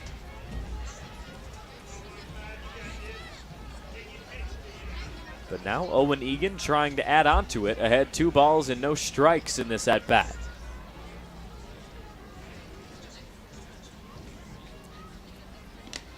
He takes a big swing, but can't quite find anything.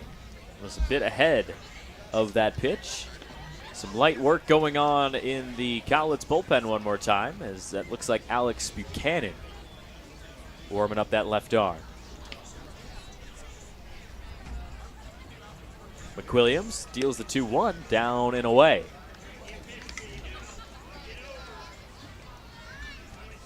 And I mentioned that McWilliams earlier on in the broadcast had only had 1 outing where he has not allowed at least 1 run to score, and that will stay the truth, as Egan takes a big cut and can't find anything to make it a full count.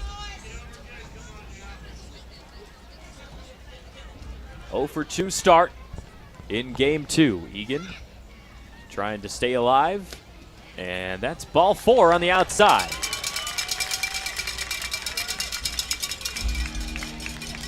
Second base runner of the inning for Yakima Valley, and now Caden Kirschenbaum comes to the plate. Tying run is at first, as J.J. Kennett will trot up to the mound to have a quick chat to calm down Austin McWilliams. Kind of a tough spot to give up a full count walk after you had just found the first out of the inning. So Kirschenbaum, who struck out in his last at-bat, which came in the 4th, looking for his second hit of the season.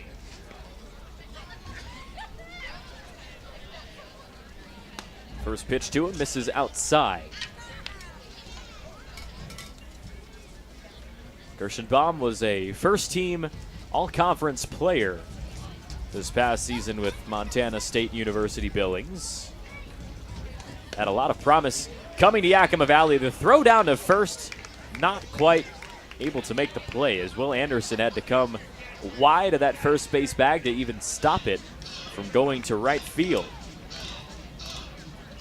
So 1 ball and 1 strike for the DH. Kirschenbaum started all 41 games that he played this past spring, as he looks at ball 2. 44 hits, 26 RBIs, and 10 homers.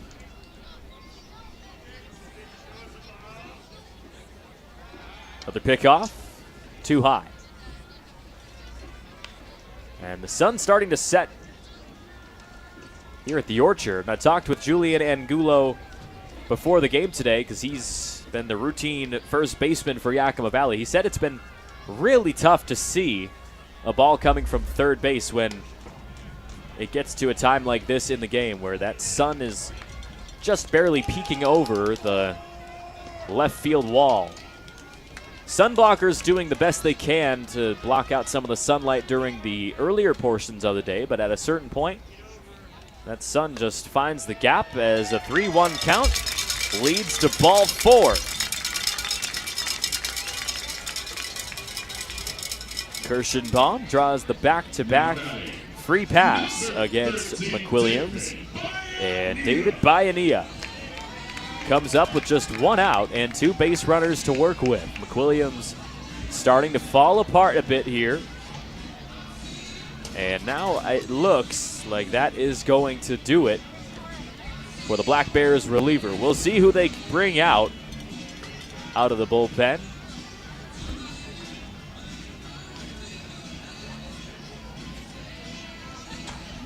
Not quite able to see a number yet. And it looks like So we'll see. Maybe Alex Buchanan. And yes, I do believe that's number 30, Alex Buchanan. We'll tell you his stats after this.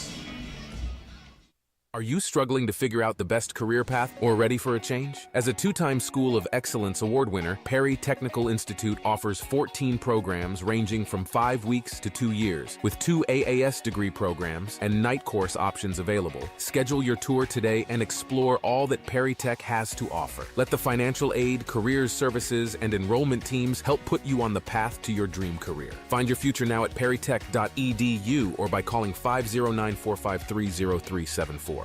We've upped the stakes in our summer-long winning Gone Wild drawings at Legends Casino Hotel with over $80,000 in cash and a 2024 Jeep Gladiator up for grabs. Break free from your backyard weeds and head to Legends Casino Hotel every Thursday in July. Use your Legends Rewards card to pile up entries, and you could be exploring the wilderness in a new Jeep Gladiator on July 25th. When your winning nature calls, go to Legends Casino Hotel in Toppenish.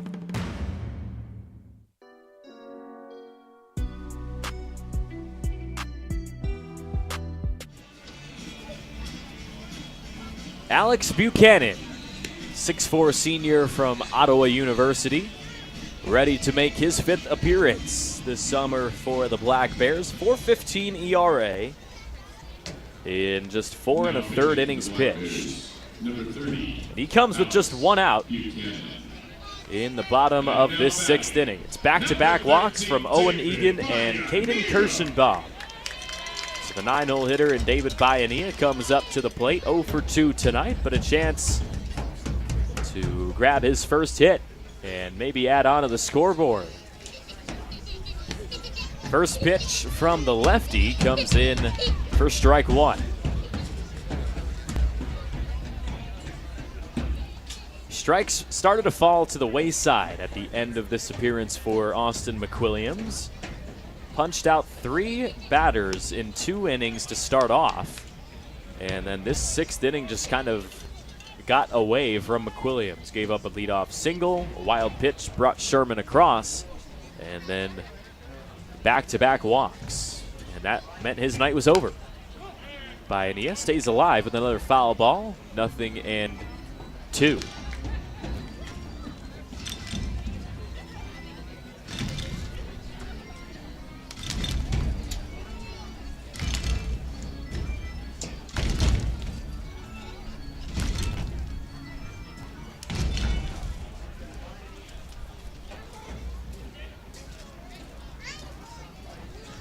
Buchanan hasn't given up a run in his last 2 appearances. This time a throw over to second almost escapes the infield as DiCello had to jump up to make that catch. 3 of the 4 times that Buchanan has come out for Cowlitz have been scoreless performances. Gave up just 2 earned runs against Portland on June 20th. 0-2 misses inside. 1 ball, 2 strikes. Bayanea trying to turn the lineup over for Tucson Bythewood in this 6th frame.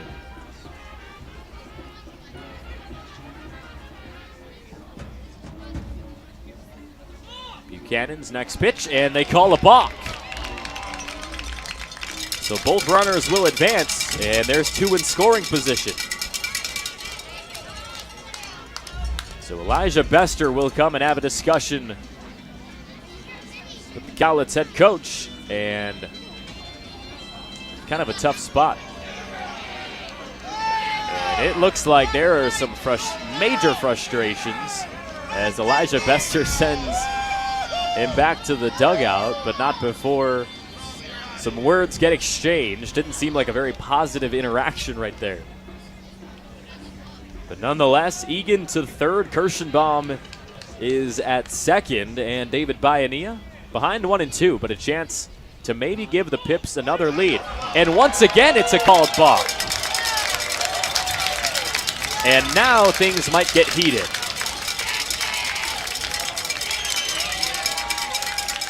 A run scores on the 2nd straight balk. And it's 6-6 as Egan comes across And Kirschenbaum takes third base.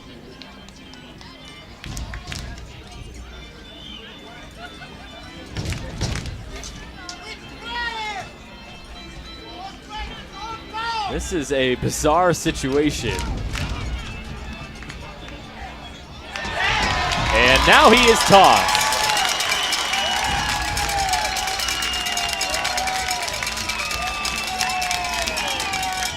Elijah Bester is not hearing any of this frustration.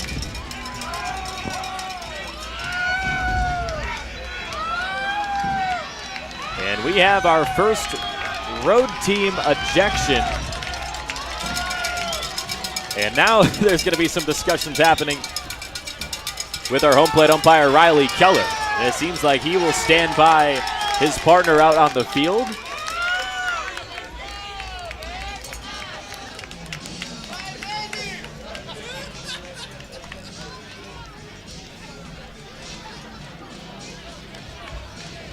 As Kelly Stinnett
So David Bayanilla steps back in with the 1-2 count, and maybe we'll see a third straight balk from Alex Buchanan.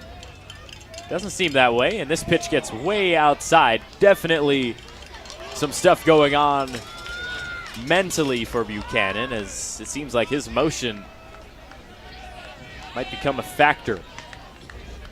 He's got those two back-to-back balks in the back of his mind, and here's a 2-2 pitch to Bayanilla. DB skies one, right side, and out of play. And it's got to be tough to give up those two balks and then go back into the same motions you've been doing your whole life.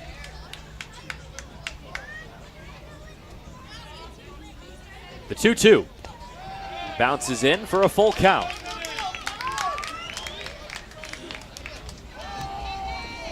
Kirschenbaum waits at third to try to give Yakima Valley the 7-6 lead.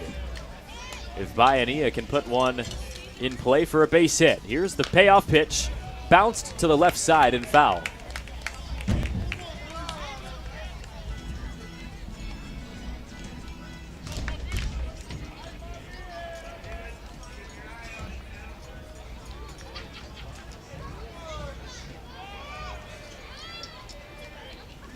Another 3-2. Bayanilla puts one to the left side of the infield. Grady's throw to first is in time, and this one is high-ho.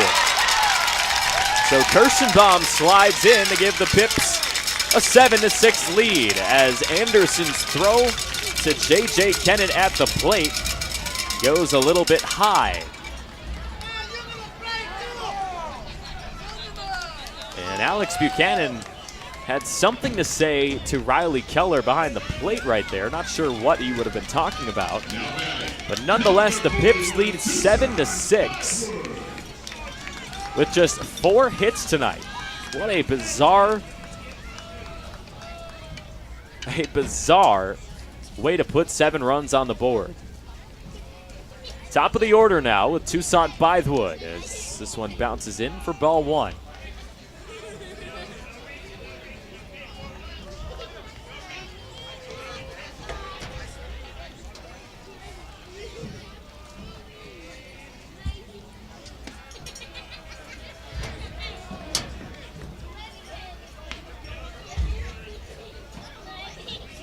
2 balls and no strikes for Tucson Bythewood, who's 0 for 2 tonight with 2 strikeouts, but a walk drawn. And he swings at one in the dirt, 2-1. Bythewood had scored and was part of that grand slam from Preston Allen back in the 3rd inning, in which that was the only scoring for Yakima Valley until this 6th frame, where 3 have already come across, and it's 3-1 for Tucson Bythewood now. Still just 3 hits on the year, but with the way that Buchanan has let this inning get away from him, we'll see if he can find one as he fouls it off for a full count.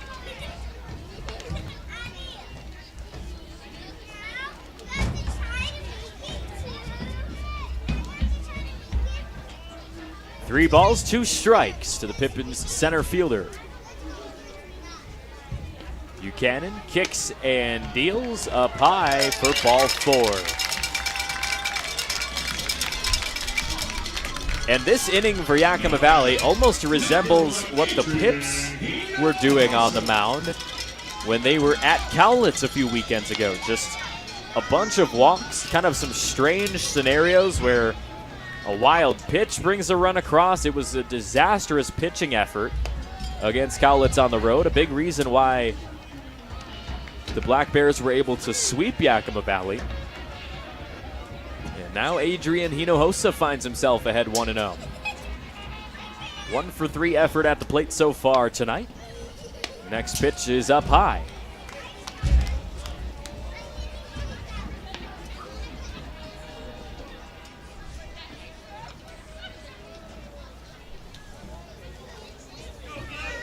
So J.J. Kennett and Alex Buchanan trying to find a way to get this last out of the inning. It was a ground out on a fielder's choice for David Bayanilla.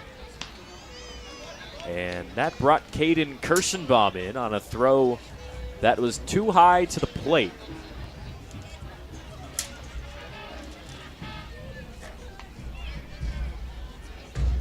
"2-0 comes in for a strike.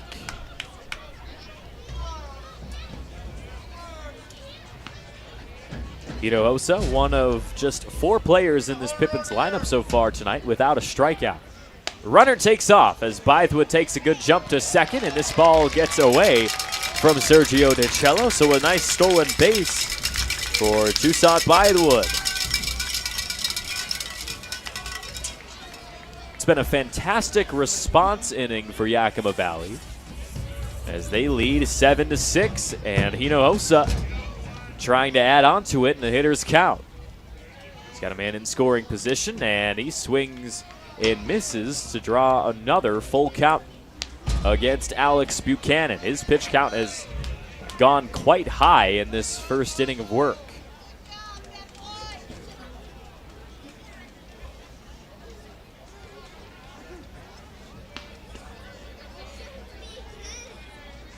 The 3-2. Hinojosa pops it up. Playable territory, right side. Will Anderson tracks it and makes the catch. So the 6th inning finally gets retired. But just 1 hit in this 6th and 3 walks helps make it 7-6 heading to the 7th. Pips out in front once again as we head to the final few innings in Game 2.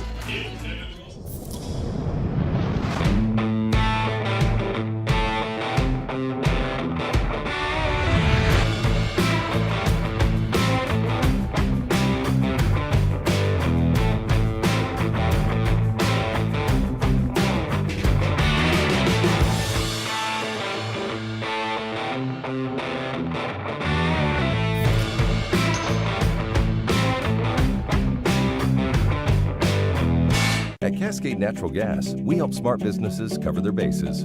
Old, new, and in between. No matter the age of your building, they all benefit from energy-efficient choices. Cascade Natural Gas offers a long list of incentives for energy-efficient upgrades. Upgrades that save your business money every day. Become one of the many Cascade business owners benefiting from the quality, comfort, and savings of energy-efficient upgrades. Join Team Energy Efficiency and take advantage of rebates from Cascade Natural Gas. Who knew it was so difficult to find the right bank? I know. It's so confusing. Checking out your banking options? Oh, sounds overwhelming. It's a cloud of uncertainty. With Banner Bank, it's easy to manage your finances, and help is here when you need it. Be gone, Cloud! Oh, wait. Built for action, built for banking. Banner Bank.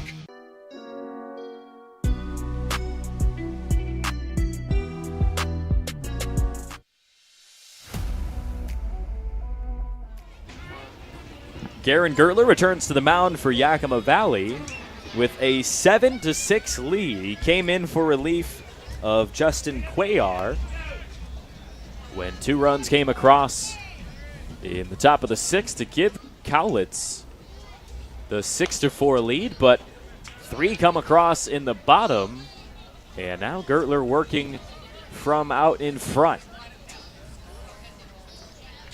Sergio DiCello, Carter Monda, and Rowan Kelly due up for Cowlitz in this 7th frame. 1-1 after a swing and miss for DiCello. He's 1 for 3 tonight.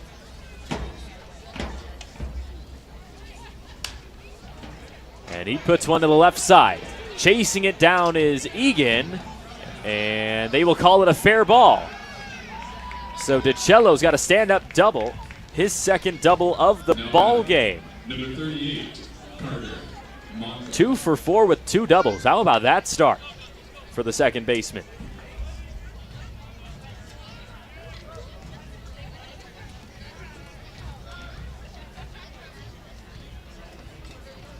As if you're just joining us, Kelly Stinnett for Cowlitz. The manager was ejected in the bottom of the 6th inning after back-to-back balk calls were called on Buchanan.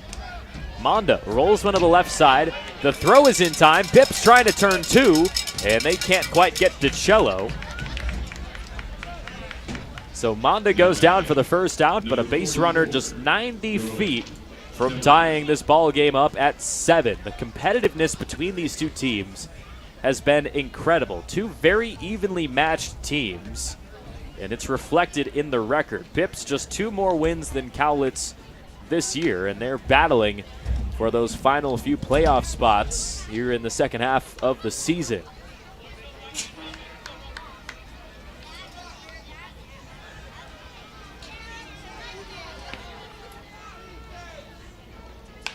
Oh-1, lifted to the left side and foul.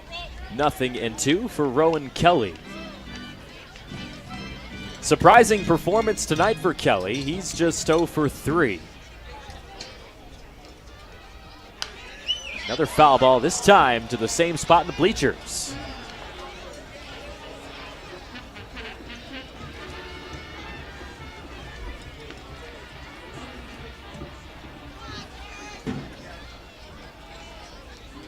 The 0-2. Bounces foul to the backside. So Kelly doing a good job staying alive in this at-bat, but Gertler kind of in a tough position as well. Just 1 out and a man at 3rd. We'll see if he can keep the Pips out in front right here. No balls, 2 strikes. And this one misses the outside of the zone for ball 1.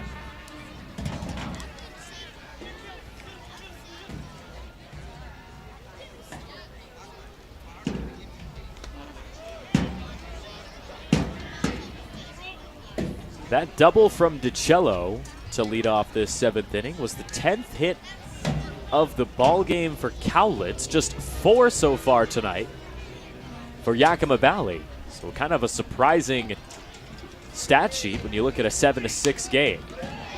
An excuse me swing for Kelly. Reaches left field, and it's an RBI single that brings in Sergio DiCello, and we are tied here in the 7th.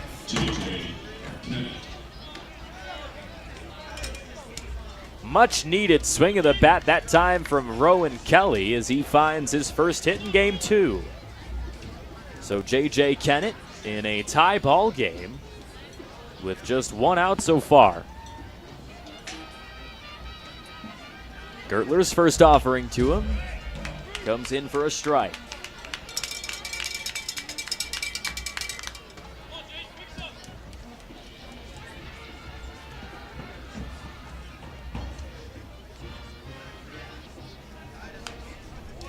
Swung on and fouled back as J.J. Kennett looking for his first hit tonight. 0 for 2 with a walk. Runner takes off, and this one is lined into left center. Early jump from Kelly, and he will have another base as the runners are at the corners now.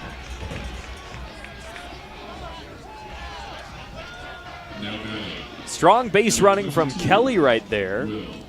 And now with just one out, Cowlitz already with a chance to respond and take the lead once again.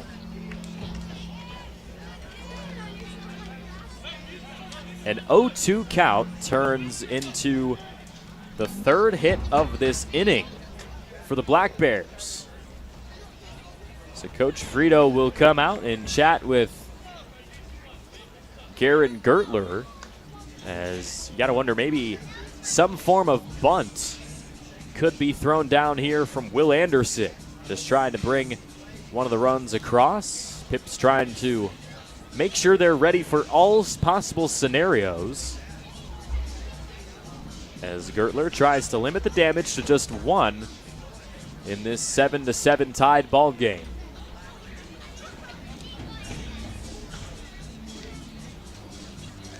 Pippins' defense needs to be a smooth operator to try to keep it tied into the stretch.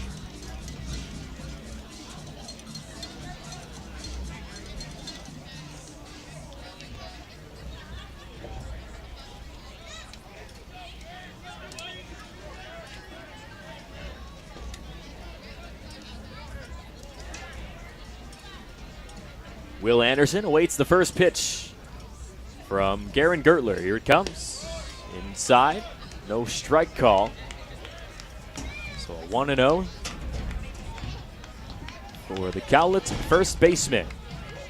12 hits tonight for the Black Bears. Trying to add on to it right here. He smacks one. Right side. Is it a fair ball? And no, it is not.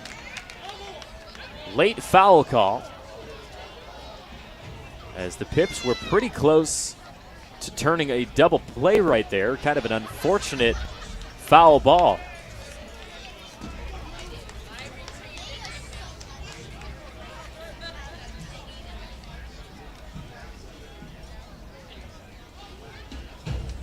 So officially 1 ball and 1 strike for Will Anderson,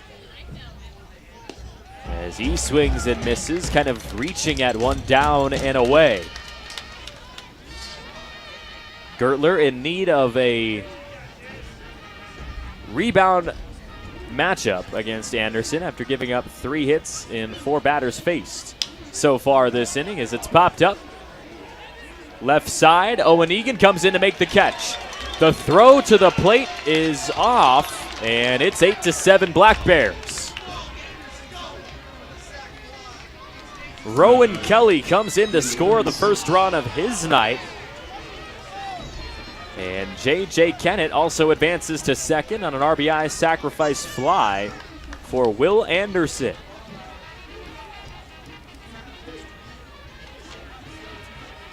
So Coach Crustangel coming out to chat with Riley Keller. Not quite sure what it would be about.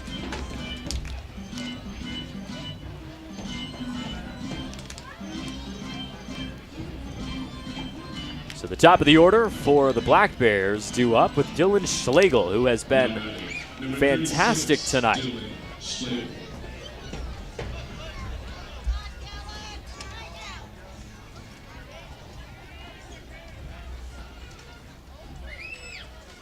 Reached base 3 out of 4 tries and scored 3 times as well.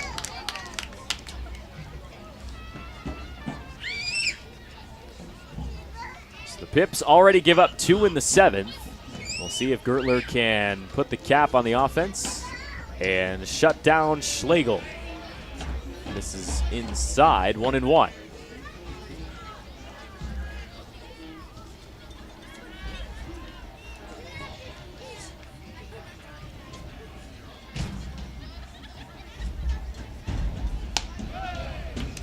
Another Another strike pumped in there from Gertler. 1 ball and 2 strikes now against Dylan Schlegel, who didn't make any appearances for Dallas Baptist as a freshman this season, but has been a big-time contributor for Cowlitz this summer. The 1-2.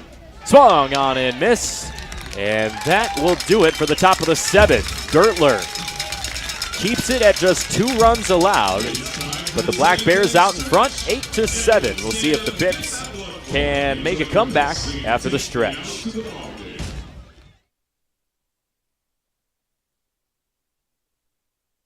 What do you want? It's just not that easy. What do you want? Seafood? Mediterranean? What do you want? Hey guys, what about West Side Pizza? I love West Side I Pizza. love West Side. I love West Side. Yeah, the Hawaiian's great. Let's do pizza. West Side Pizza? Yeah. Problem solved. Gross. West Side Pizza, saving relationships since 1996. Come experience a truly unique all-American country music sensation as Runaway June takes the event center stage at Legends Casino Hotel on Saturday, August 3rd. It doesn't get any more country than this, with lead singer Stevie Woodward, Natalie Stovall, and Jennifer Wayne, the granddaughter of movie star icon John Wayne. Tickets to see this dynamic trio start at just $20 and can be purchased at Ticketmaster.com or the Legends gift shop. Don't miss a chance to see Runaway June. Legends Casino Hotel, Saturday, August 3rd. Get your tickets now.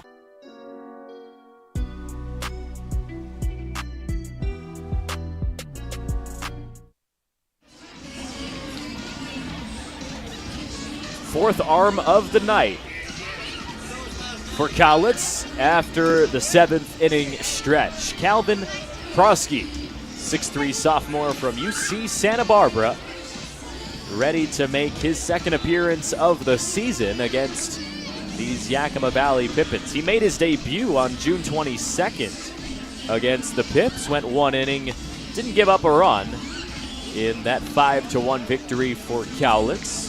And since then, he's made an appearance on the mound 2 more times. And now with a 1.92 ERA, he comes in a big spot trying to keep Cowlitz out in front 8-7.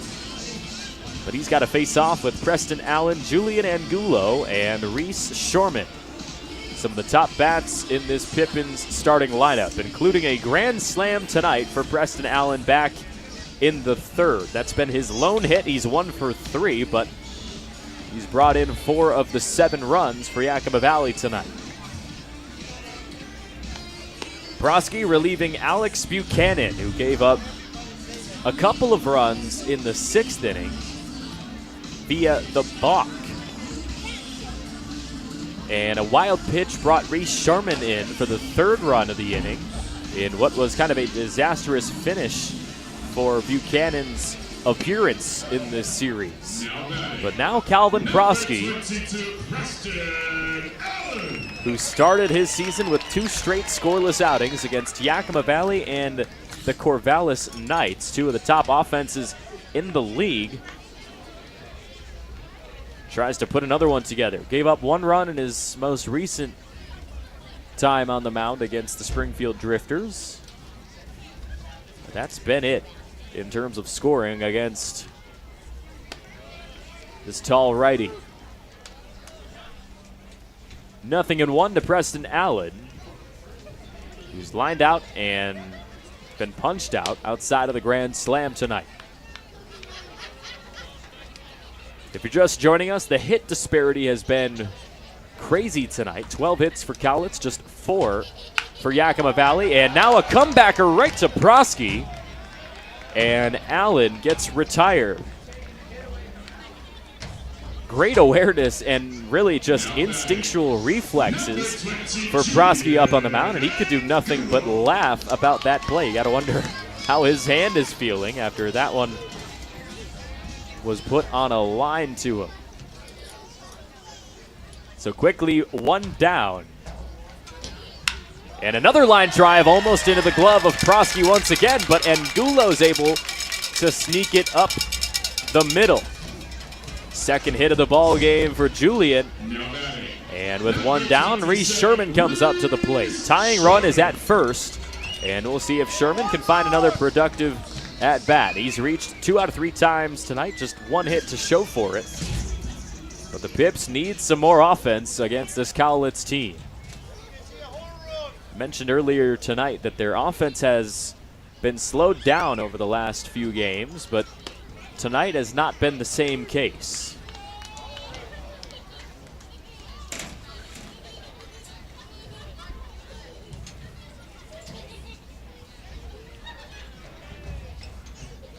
Oh, 1 offering to Sherman, drops in, gets away from Kennett behind the plate, and Angulo swipes another bag.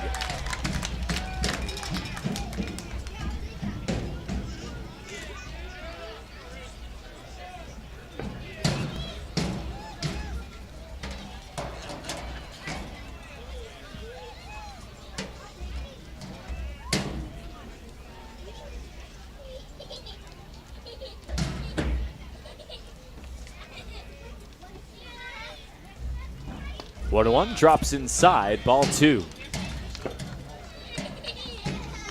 Just about 2.5 hours into this ball game as we come up on the final few innings in game 2. 2-1 pitch misses down and away for a 3-1 count.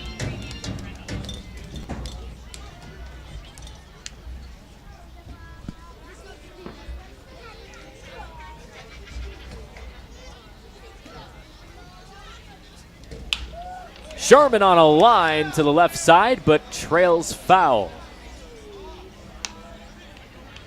93 miles an hour off the bat.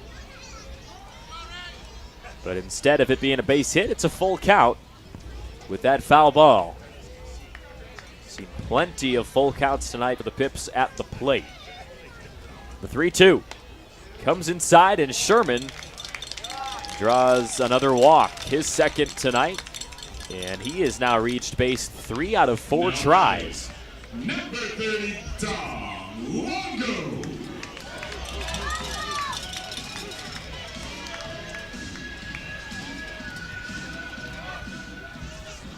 So Tom Longo still looking for his first hit this summer as a Pippin, as 2 base runners on to work with. He takes a big swing. No contact though, and it's 0-1.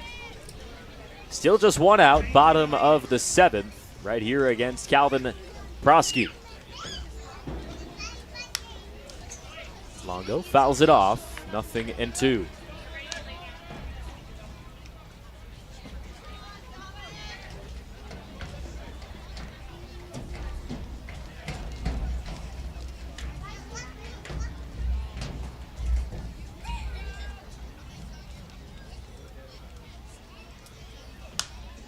Stays alive with another foul ball. This one trails over the bleachers on the right side. Longo has got plenty of power. We've just yet to see it come to fruition in his 2024 debut. The 0-2 pitch is up and away. 1-2.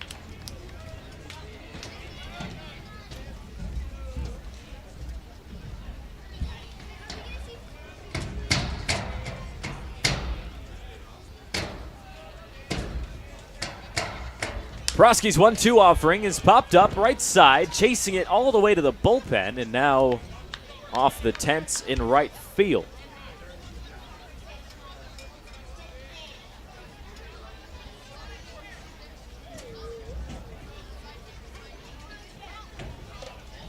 Longo having some good fight. And the 1-2 hits him on the... It did hit him on the side, so that's another free pass from Prosky in this inning. And another time in this ball game where Yakima Valley has the bases loaded. The last time it happened, Preston Allen sent a grand slam over the right field fence. What does Owen Egan have up his sleeve? Big spot, 1 out, bottom of the 7th, Pips down 8-7. Egan reached on a walk, and he swings at the first pitch he sees. Right side, foul territory, and no play for Shea Bowen, as that'll be strike one only. Looked like a chance for an RBI sac fly to help bring Angulo in from third, but instead, Egan steps back in behind 0-1.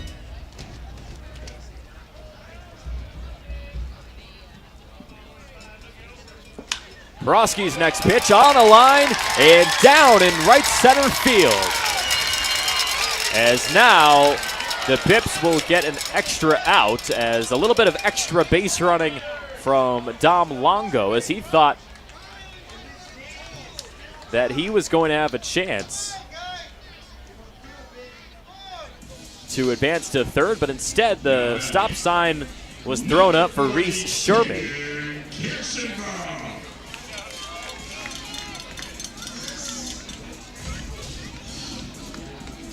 So Egan finds his first hit of the season, and he ties us up at 8 apiece. As Sherman awaits at third, and Egan gets retired. So there's runners at the corners for Caden Kirschenbaum. Checks his swing, in there for a called strike regardless. Behind the plate by Riley Keller. Kirschenbaum has reached twice tonight with 2 walks, but outside of that, it was a strikeout.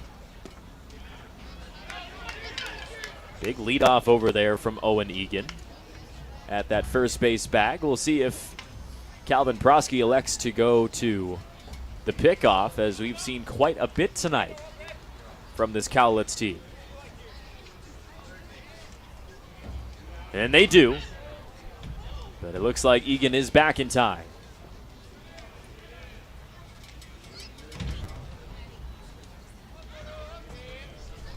My goodness, that was a big hit for Owen Egan. Able to tie us up at 8 in this high-scoring, competitive matchup. Neither team willing to give up this middle game of a 3-game series. Pips trying to win the series within the first 2 games. Cowlitz trying to force a rubber match. Egan takes off, gets caught between first and second. Run will come in to score, and Egan gets tagged out.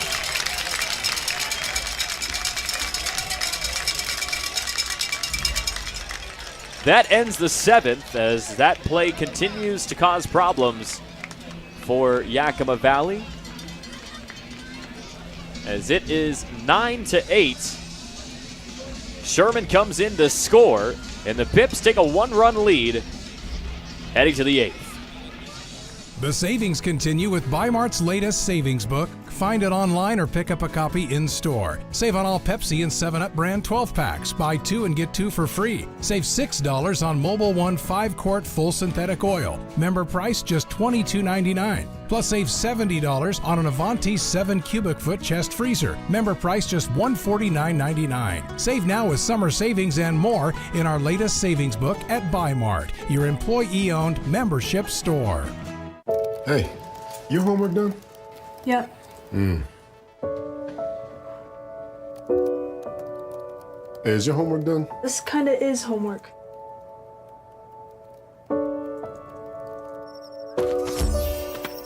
So, what do you think? I'm so proud of you. Can I play some more?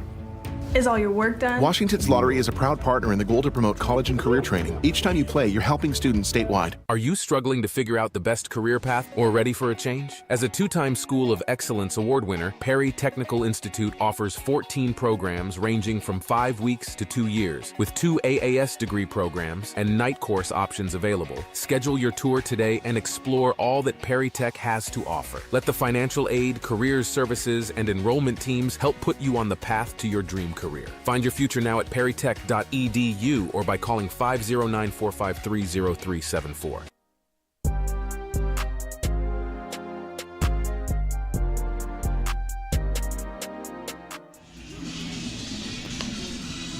Top of the 8th inning, as the night sky starts to come out in Yakima, as the Pips lead 9-8 after a few runs come across in the bottom of the 7th. So Yakima Valley sends Garen Gertler back out on the mound as he tries to have a better inning than he had last. Gave up 2 runs in the 7th to give Cowlitz the lead back, but now he comes out with the Pips out in front once again. Second time in a row where the Yakima Valley offense has given Gertler some insurance to work with. Roller to second. Bayanilla can't quite pick it up in time, and he will come in to smother it in shallow right field. So Grady is able to reach, and they will call it a base hit, I believe, as Bayanilla had to cover a lot of ground to try to pick that baseball up. We've seen him make a spectacular play on the other side of that second base bag when he was playing short last night, where he made a slide, picked up the baseball, and spun and made the throw to Angulo at first in time to find a ground out, but right there just a little bit too far away to make that play. So Bronson Neve comes to the plate. There's a strong leadoff for Keaton Grady at first. Gertler's next pitch. Roller to short. Longo's throw is wide of the bag. Another error defensively for Yakima Valley. And Bronson Neve will reach as Grady advances all the way to third on another tough play defensively.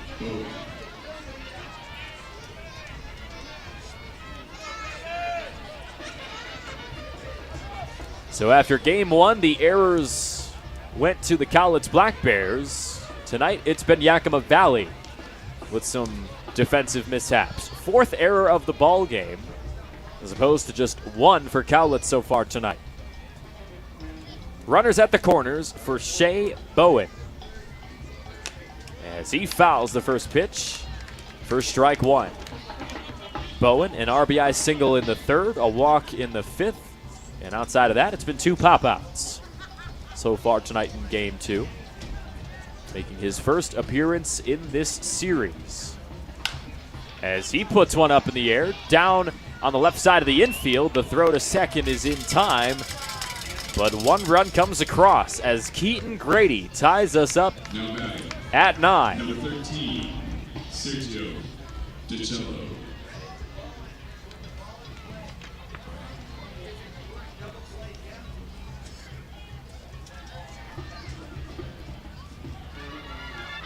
One base runner on for Sergio DiCello, who has been one of the bright spots in an offensive night for this Cowlitz team. 2 for 4 with 2 doubles.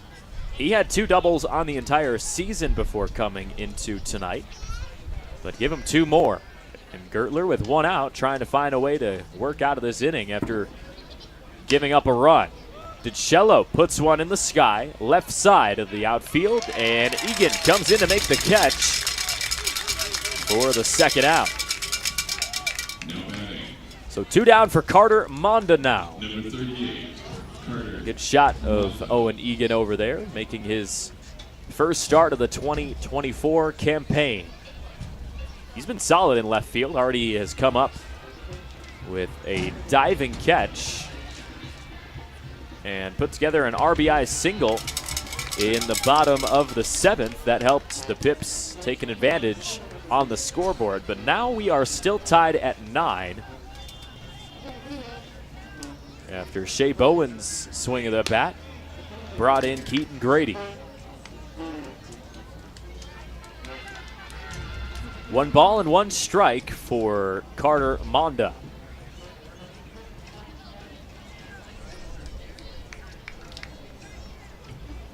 Gertler kicks and delivers. Runner takes off as Bowen will have to come back after this foul ball. A good jump on that one for the right fielder, Shea Bowen, but instead it's 1 ball and 2 strikes with 2 outs. Gertler, good chance here to put away the top of the 8th and give the Pippins offense a chance to take the lead right back. Here's the 1-2. Outside corner, called strike 3. Gertler finds just the 3rd punch out of the game for Yakima Valley. And we head to the bottom of the 8th. Pippins tied at 9. The savings continue with Bi-Mart's latest savings book. Find it online or pick up a copy in-store. Save on all Pepsi and 7-Up brand 12-packs. Buy 2 and get 2 for free. Save $6 on Mobile One 5-quart full synthetic oil. Member price just $22.99. Plus save $70 on an Avanti 7 cubic foot chest freezer. Member price just $149.99. Save now with summer savings and more in our latest savings book at Bi-Mart, your employee-owned membership store. Hey, your homework done? Yep. Hey, is your homework done? This kinda is homework.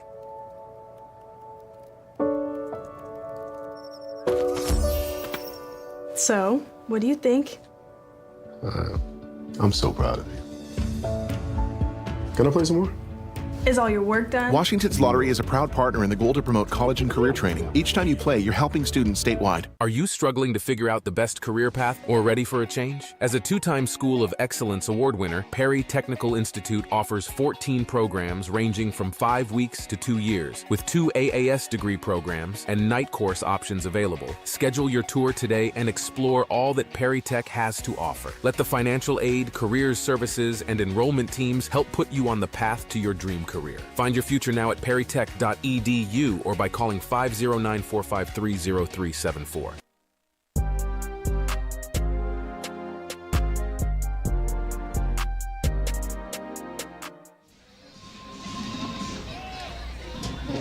So 1-1 comes across in the top of this 8th inning, and Yakima Valley is tied up with the Cowlitz Black Bears in Game 2, 9-9. The offense has come alive for both of these teams in the middle game of this 3-game series, and now we'll see if 8, 9, and 1 in this Pippins lineup can give Yakima Valley the lead heading to the top of the 9th for a chance to take Game 2. Kirschenbaum back in the batter's box, and he swings at the first pitch directly to Carter Monda in center for the first out. So quickly 1 down, and David Bayanilla to the plate.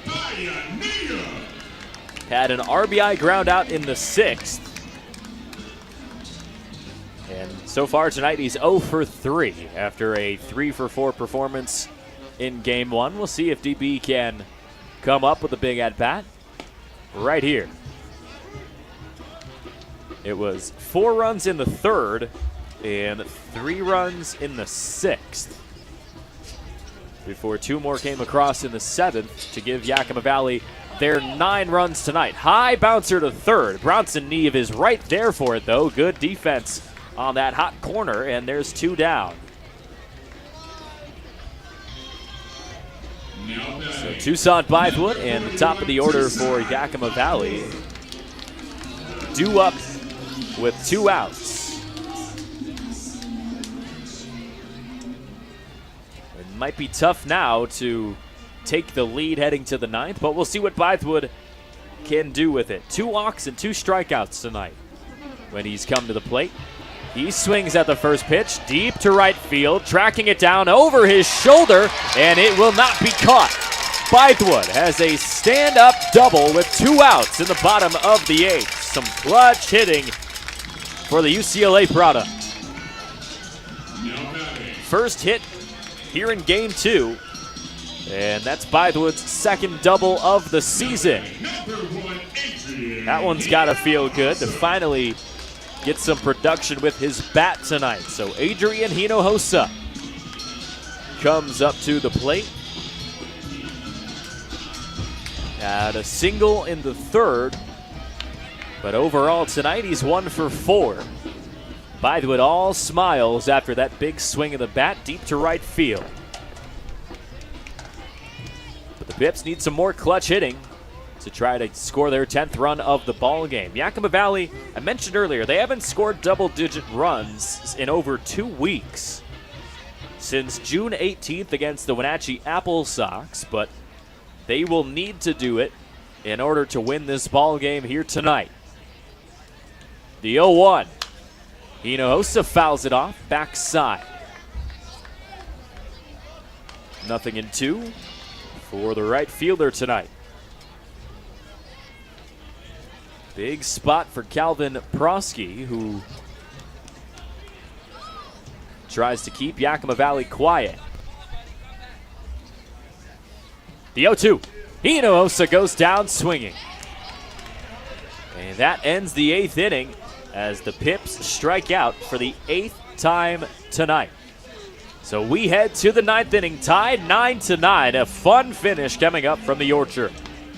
Are you struggling to figure out the best career path or ready for a change? As a 2-time School of Excellence award winner, Perry Technical Institute offers 14 programs ranging from 5 weeks to 2 years, with 2 AAS degree programs and night course options available. Schedule your tour today and explore all that Perry Tech has to offer. Let the financial aid, careers services, and enrollment teams help put you on the path to your dream career. Find your future now at perrytech.edu or by calling 509-453-0374.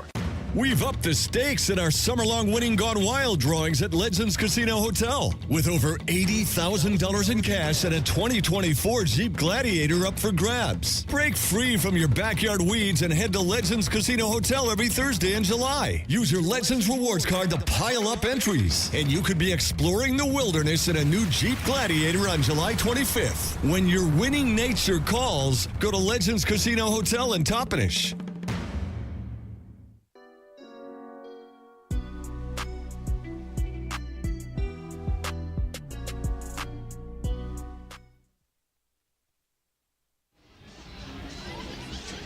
Nine to 9 as we start the 9th inning, and if you can't get enough of this action, these teams are going to play one more game tomorrow to begin your 4th of July. Coverage starts around 11:55 a.m. First pitch scheduled for 12:05, and we'll see if it's going to be a decisive game 3 or if the Pips will be able to walk this one off in the bottom of this 9th inning.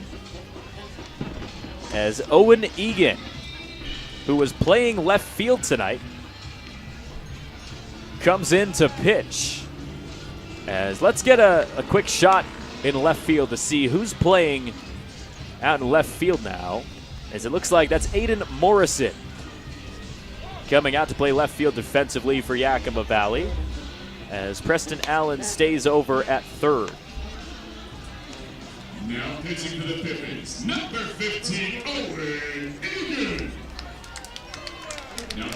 Egan pitched in 8 games last summer for Yakima Valley, but now he comes in a big spot to try to keep Cowlitz scoreless. Rowan Kelly, the first batter that he will face. First pitch comes in outside, 86 miles an hour for Owen Egan. An RBI single in the 7th from Kelly, and now he puts one high in the sky, right center field. Who will come in to make the catch? It's Toussaint Bywood, who tracks it all the way down and calls off Adrian Hinojosa. As that's some pretty good communication. JJ Kennett, the next batter in this 9th frame, ready to take on Owen Egan for the first time. 4th pitcher of the ball game for Yakima Valley, as Egan's first offering gets popped up and not playable to the backside. Velo been pretty consistent so far, as there's a souvenir for a young Pippins fan.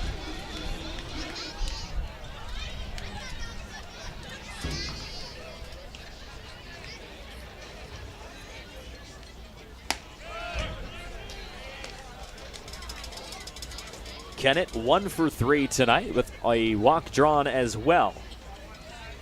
His offense has come alive later on in this game. His last 2 plate appearances have been where the walk and the hit have come from. And now we'll see if he can keep it rolling with 1 down in the top of the 9th. Cowlitz needs to score at least 1 in order to win this ball game in the 9th. Popped up right side, shallow right field. Who will come in to make the catch? And it's Adrian Hinojosa. So after he gets called off on the first play out in the outfield, that time Hinojosa gets a chance to make a defensive play for himself. So there's 2 down for Will Anderson. 9-hole hitter in this Cowlitz lineup as Owen Egan tries to send the Pippins offense up in a tie game.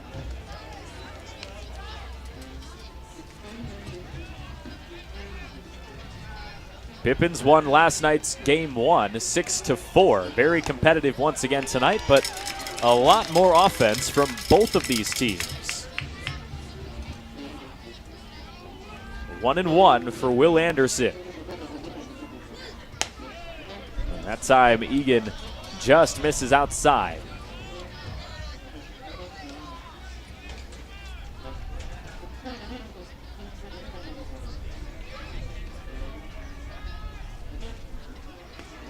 Swing and a miss out in front of that 75-mile-an-hour pitch from Egan. And all of a sudden, Anderson's down to his final strike. 2 straight pop-outs for Owen Egan. We'll see if he can find the 3rd out right here. Gets set, kicks and deals. Swing and a miss. 3 up, 3 down, and what a first appearance on the mound for Owen Egan as he finds the 4th punch out of the ball game for Yakima Valley, and we head to the bottom of the 9th. Let's see if the Pips can walk it off for another time this season.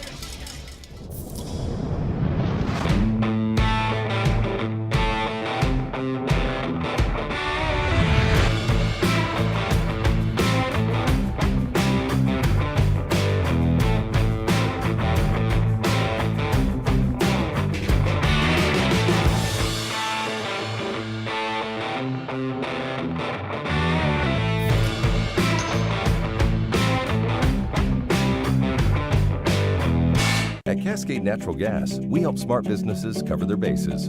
Old, new, and in between. No matter the age of your building, they all benefit from energy-efficient choices. Cascade Natural Gas offers a long list of incentives for energy-efficient upgrades. Upgrades that save your business money every day. Become one of the many Cascade business owners benefiting from the quality, comfort, and savings of energy-efficient upgrades. Join Team Energy Efficiency and take advantage of rebates from Cascade Natural Gas. Who knew it was so difficult to find the right bank? I know. It's so confusing. Checking out your banking options? Oh, sounds overwhelming. It's a cloud of uncertainty. Enough! With Banner Bank, it's easy to manage your finances, and help is here when you need it. Be gone, Cloud! Oh! Wait! Ah! Built for action, built for banking. Banner Bank.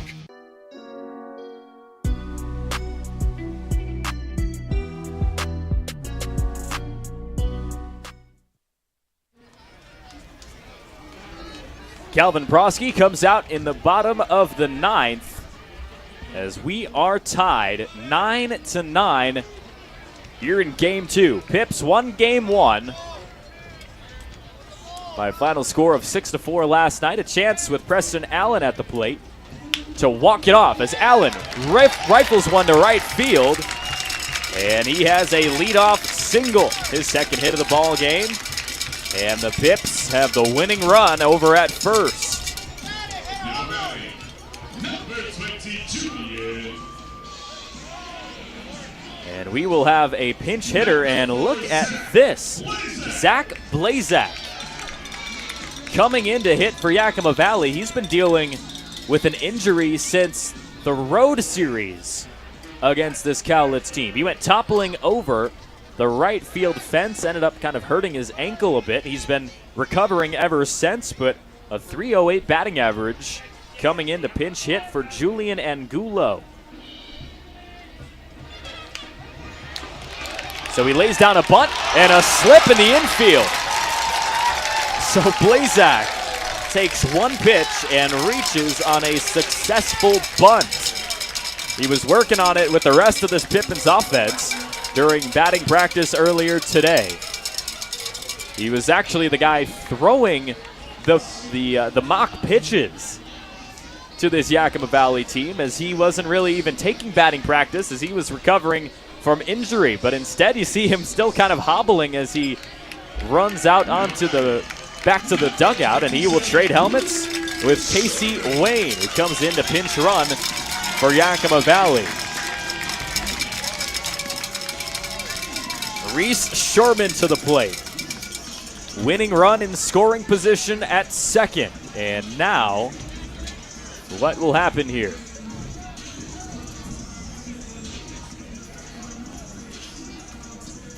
Home plate umpire Riley Keller having a discussion with the,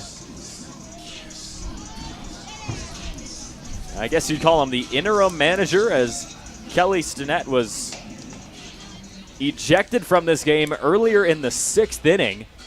And he will have a conversation with the umpires. So Crust Angel will bring the base runners and the rest of this Pippins offense together to have a discussion how they want to address the rest of the bottom of the 9th. Already a successful bunt after a leadoff single from Preston Allen.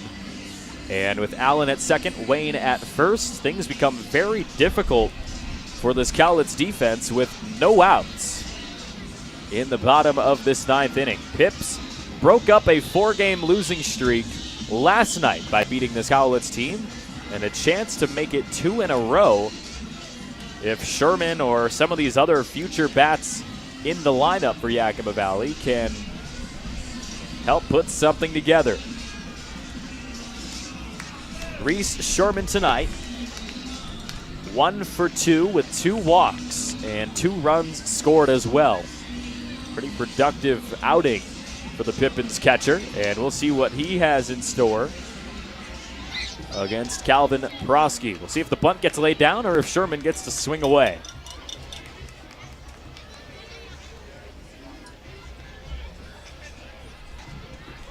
Bunt gets pulled back, and it's a called strike. Pippins just 8 hits tonight with 9 runs scored.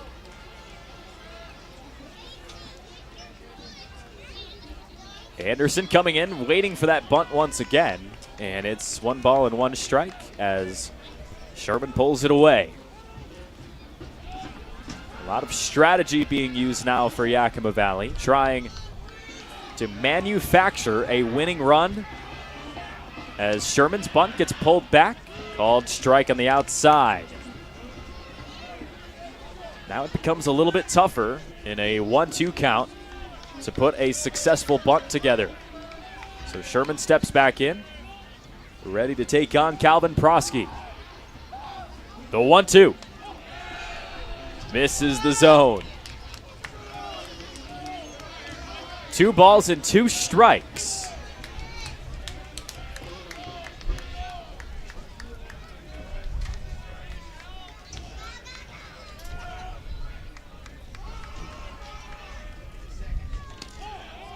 Two comes inside, almost hits Sherman, and now it's a full count. Spencer Shipman, it looks like he's on deck, ready to pinch hit for Dom Longo.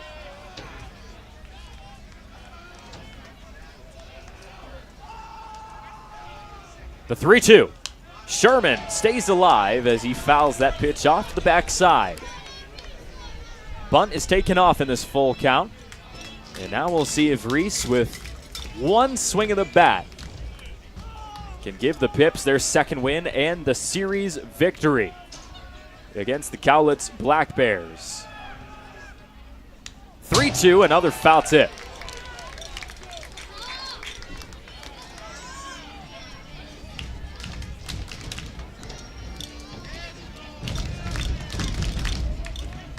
Sherman is just one of 2 players in this Pippins lineup that has not struck out tonight. Here's a 3-2, and he swings and misses. So now, only 1 guy without a strikeout. That's Owen Egan, as Sherman goes down for the first out of the inning. 9th strikeout overall tonight for the Pips at the plate, but Spencer Shipman comes in for a pinch hit opportunity for Dom Longo. Prosky still has Allen in scoring position. Ship awaits the first pitch, fouls it off to the backside. Looks like maybe the bunt has been taken off for Yakima Valley unless Coach Crustangel elects to put it back on.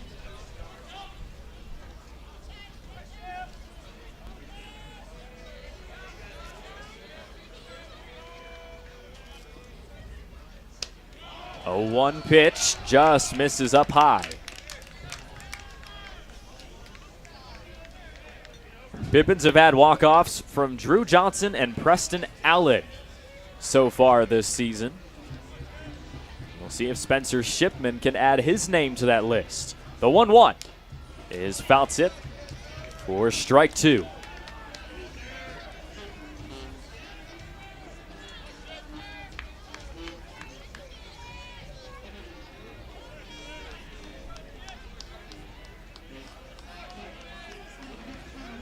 Shipman awaits the 1-2 offering from Calvin Prosky. Big moment here. Shipman puts it in the air, right side, but trailing foul and out of play.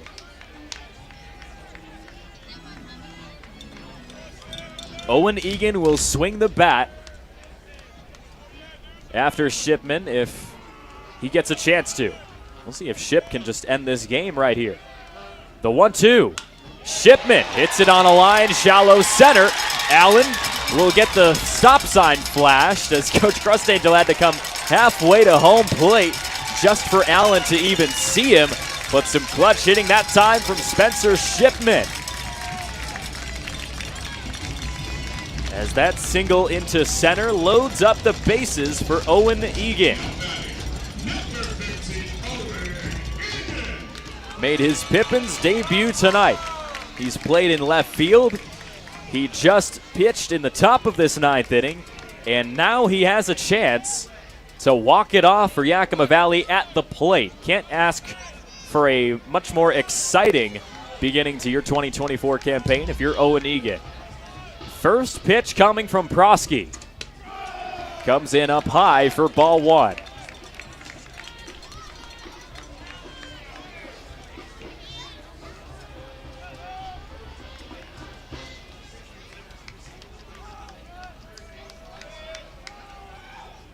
The 1-0. Miss is outside. 2 balls and no strikes. Pippins with a big advantage right here as they try to walk off the Cowlitz Black Bears. Tied 9-9 here in the bottom of the 9th. Prosky's 2-0 pitch swung on and missed by Owen Egan. If Prosky can put Egan away, it will be Aiden Morrison due up next for the Pippins. The 2-1. Egan fouls it off, 2-2.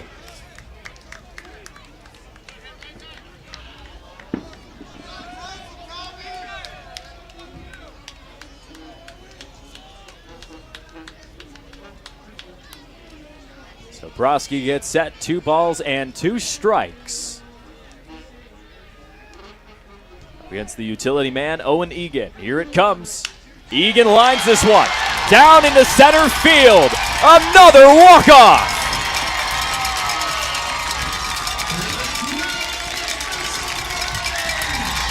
Pippins win it 10-9 off the bat of Owen Egan in his 2024 Pippins debut. As Yakima Valley begins the second half of the season undefeated as they win 10-9 against the Cowlitz Black Bears. 10 hits, 10 runs, and it gets the job done. As let's take another look at this game-winning play as Egan lines it into shallow center, and Preston Allen came across for the victory.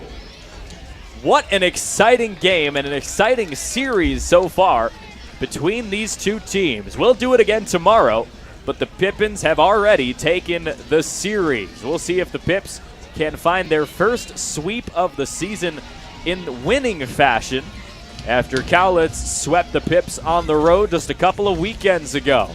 But once again, your final score, 10-9, a grand slam from Preston Allen, and that walk-off winner from Owen Egan gives the Pips a 10-9 8-9 victory. Thanks for joining us. From the Orchard, we'll have more baseball for you to celebrate 4th of July tomorrow afternoon.